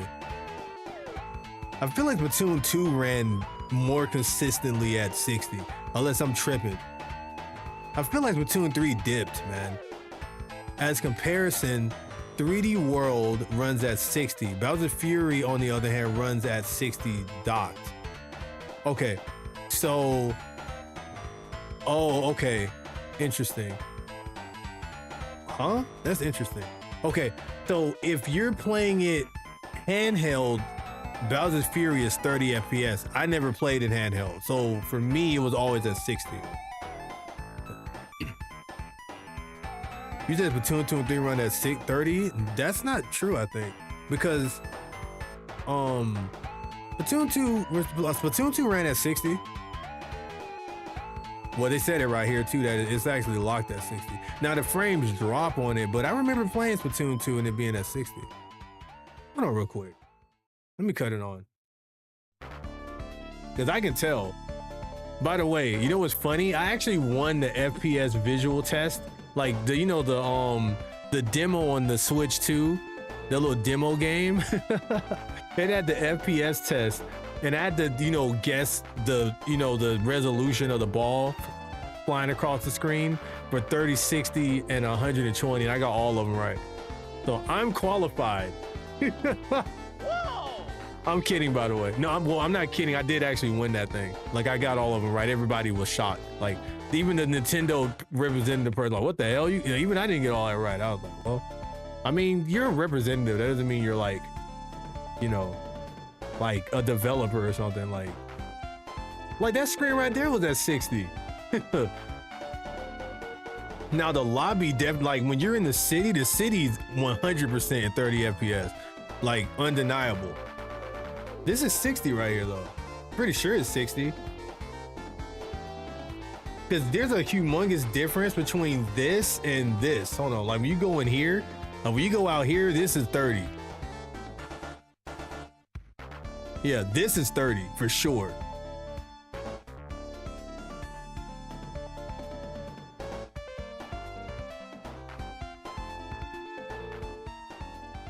It is funny how many of them go on there. Most games I think hit 60 dock except for Tears and Breath of the Wild. Yeah, I think so too. I feel like I had less frame drops with 2 than I did 3. That's what I was saying, you. I think that Splatoon 3 has more 30 FPS moments than 2 ever did. And I think that's why when I went to 2, I was so shocked by how good. Yeah, this is 60, bro. This is 100% 60. Now, it definitely drops. It drops to 30 a lot, though. That's the problem. It's not consistent. Unless you're in like the 1-player mode. The 1-player mode runs even smoother than this. Like if you go to the, what's that shit called? Like if you go to the, I don't know how to get there, but the little 1-player campaign thing, that shit runs at 100% at 60 frames. Oh, that shit's so smooth. And 2 runs at 60 also. Especially docked.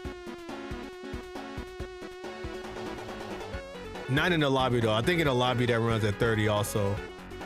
But I think they did that on purpose.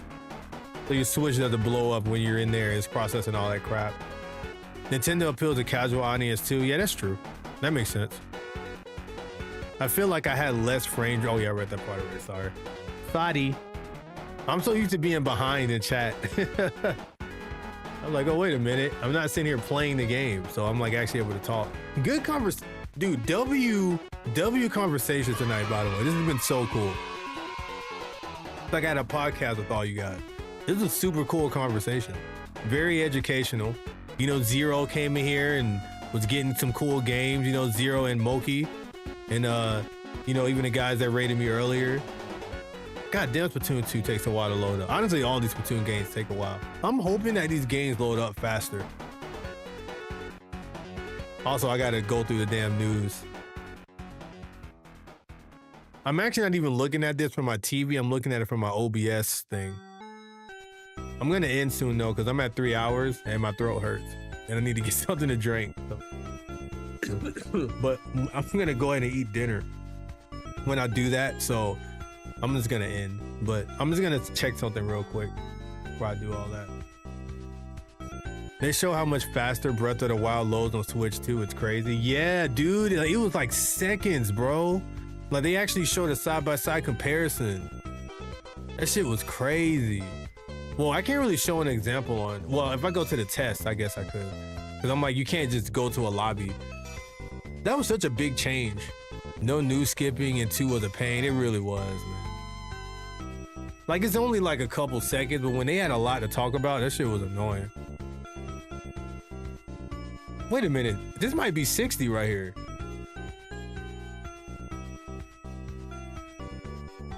No, this is 30, I think. No, this might be 30 still. Like, this looks less 30. It looks less 30 than, I know that doesn't make sense, but it looks less 30 than Splatoon 3's lobby to me. It's weird because it feels like this game was like optimized better for the Switch. That doesn't make any sense. It just feels like it. Ow. Yeah, because this is 60 right here.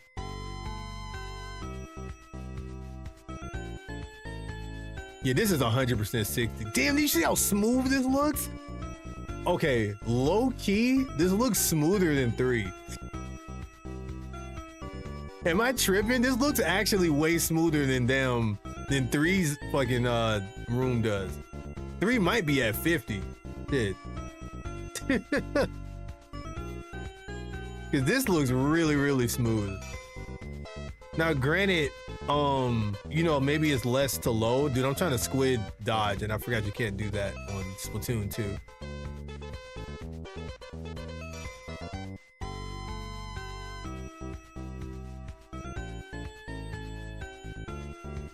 Splatoon 2, man. I love Splatoon 2. I know people are really nostalgic for 1, but I think I feel the same way about Splatoon 2 that people feel about 1. We're still having to buy DLC. Breath of the Wild being $70 and $80 is criminal. And still having to buy DLC. I thought Breath of the Wild was $60.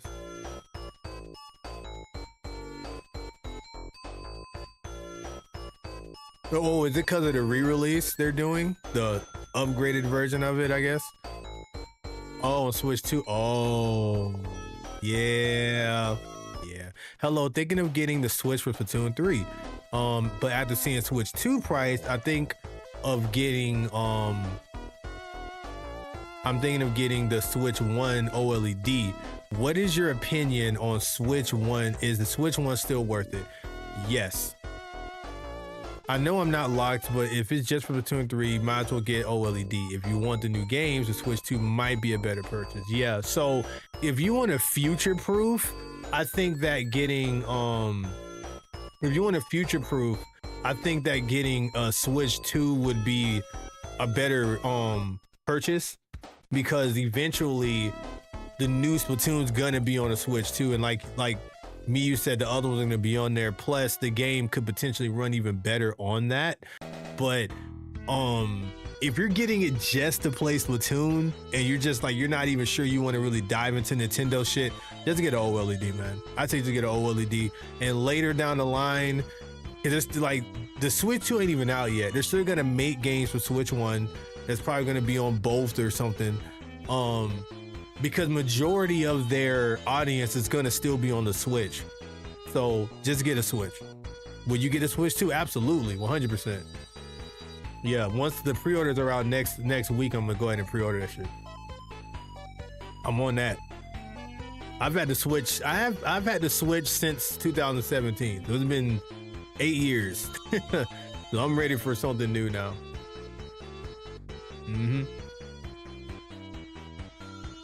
Yep. Does the upgrade for $10 work if you have a physical copy? Did they ever specify if it was tied to game data on it? See, that's the part that's confusing. I don't really know. I think, hold on. Does the upgrade for $10 work if you have? Yeah, it does. It does work if you have it. It does work.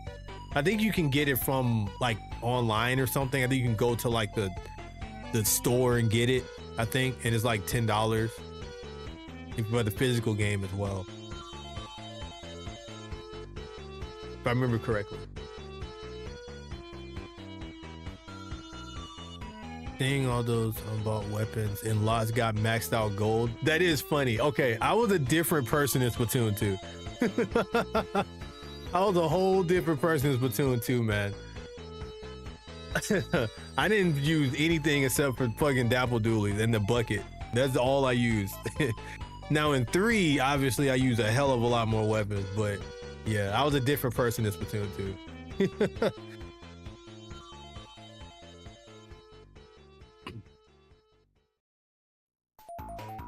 I remember having to buy weapons for private lobby nights in Splatoon 2 Discord.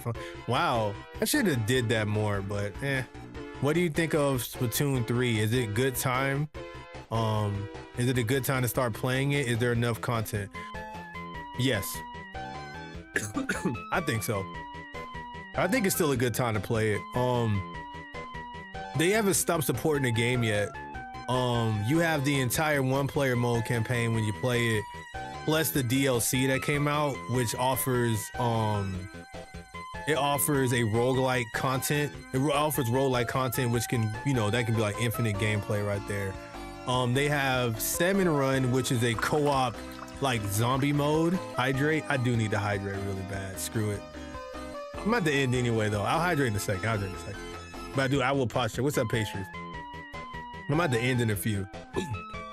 But I was gonna say that they have a zombie co-op mode you can play with randoms online. Working a bit. Okay. Hey, enjoy your time at work, Pastries. And then I was gonna say also, then you got the Turf War. Turf War is the casual mode, and then you have ranked mode, which has a lot of content in that as well. And they have a tabletop card mode. So there's a lot to do in Splatoon. But I mean, you'll probably hear a lot of people that's played the older Splatoons kind of like dunk on Splatoon 3.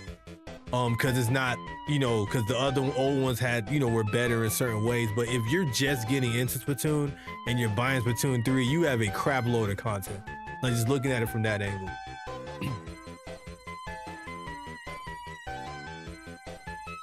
You actively have both, so you should be good. Yeah, I think you'll be fine. Me, you. I'm just Dualies and Splatana, but I main Tetris. Yeah, I main Dapple Dualies. So Dapple Dualies are my favorite, but I use other weapons too. I use like N-Zap and I tried out one of the new Splatanas. I used the Tri-Slosher. I like the Octobrush. The Octobrush is fun. I like the Splashomatic. And the Sploosh-O-Matic too. Sploosh-O-Matic's fun. I like those. I think all those are really fun. Side Order is super fun. I played almost exclusively that for weeks. Same. I actually want to stream that because I didn't finish beating that with the other weapons yet. So that's like content in itself. There's a lot to do in this game. I'd say if you're going to play, I would get into it sooner than later if you're going to play it, because they're still supporting the game. But I think we maybe got another, like maybe after this year, they may stop supporting it maybe. I don't know. I think we're getting really close to that, them not supporting it anymore thing. Like we're still getting a shitload of, we were still getting a shitload of Splatfest.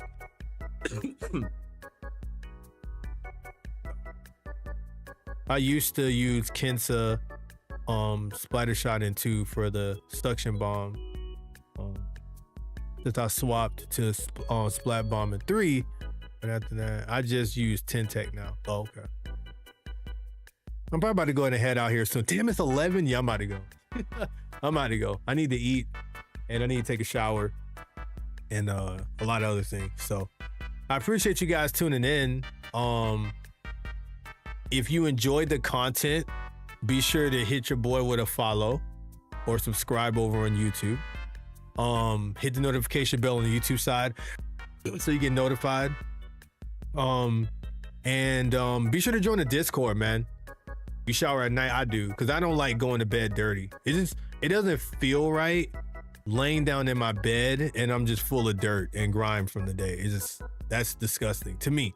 Now, one can argue, okay, you're going to sleep and you're gonna wake up dirty, but I feel like I'll be less dirty laying down in my bed and getting up versus me being outside and hooping, playing basketball, climbing mountains, front flipping off of waterfalls, and then going to sleep in that for like 8 hours and then waking up and taking a shower. To me, but that's just me. So I prefer taking my shower at night. You too? Okay, yeah. So you have the same mindset I have. Why does the song keep playing? It's a great song, but that's one I'm playing. People that argue you wake up dirty are nasty. Say it with your chest. Yes, they are nasty. I'll say that. They're nasty, but I was trying to be a little nice about it.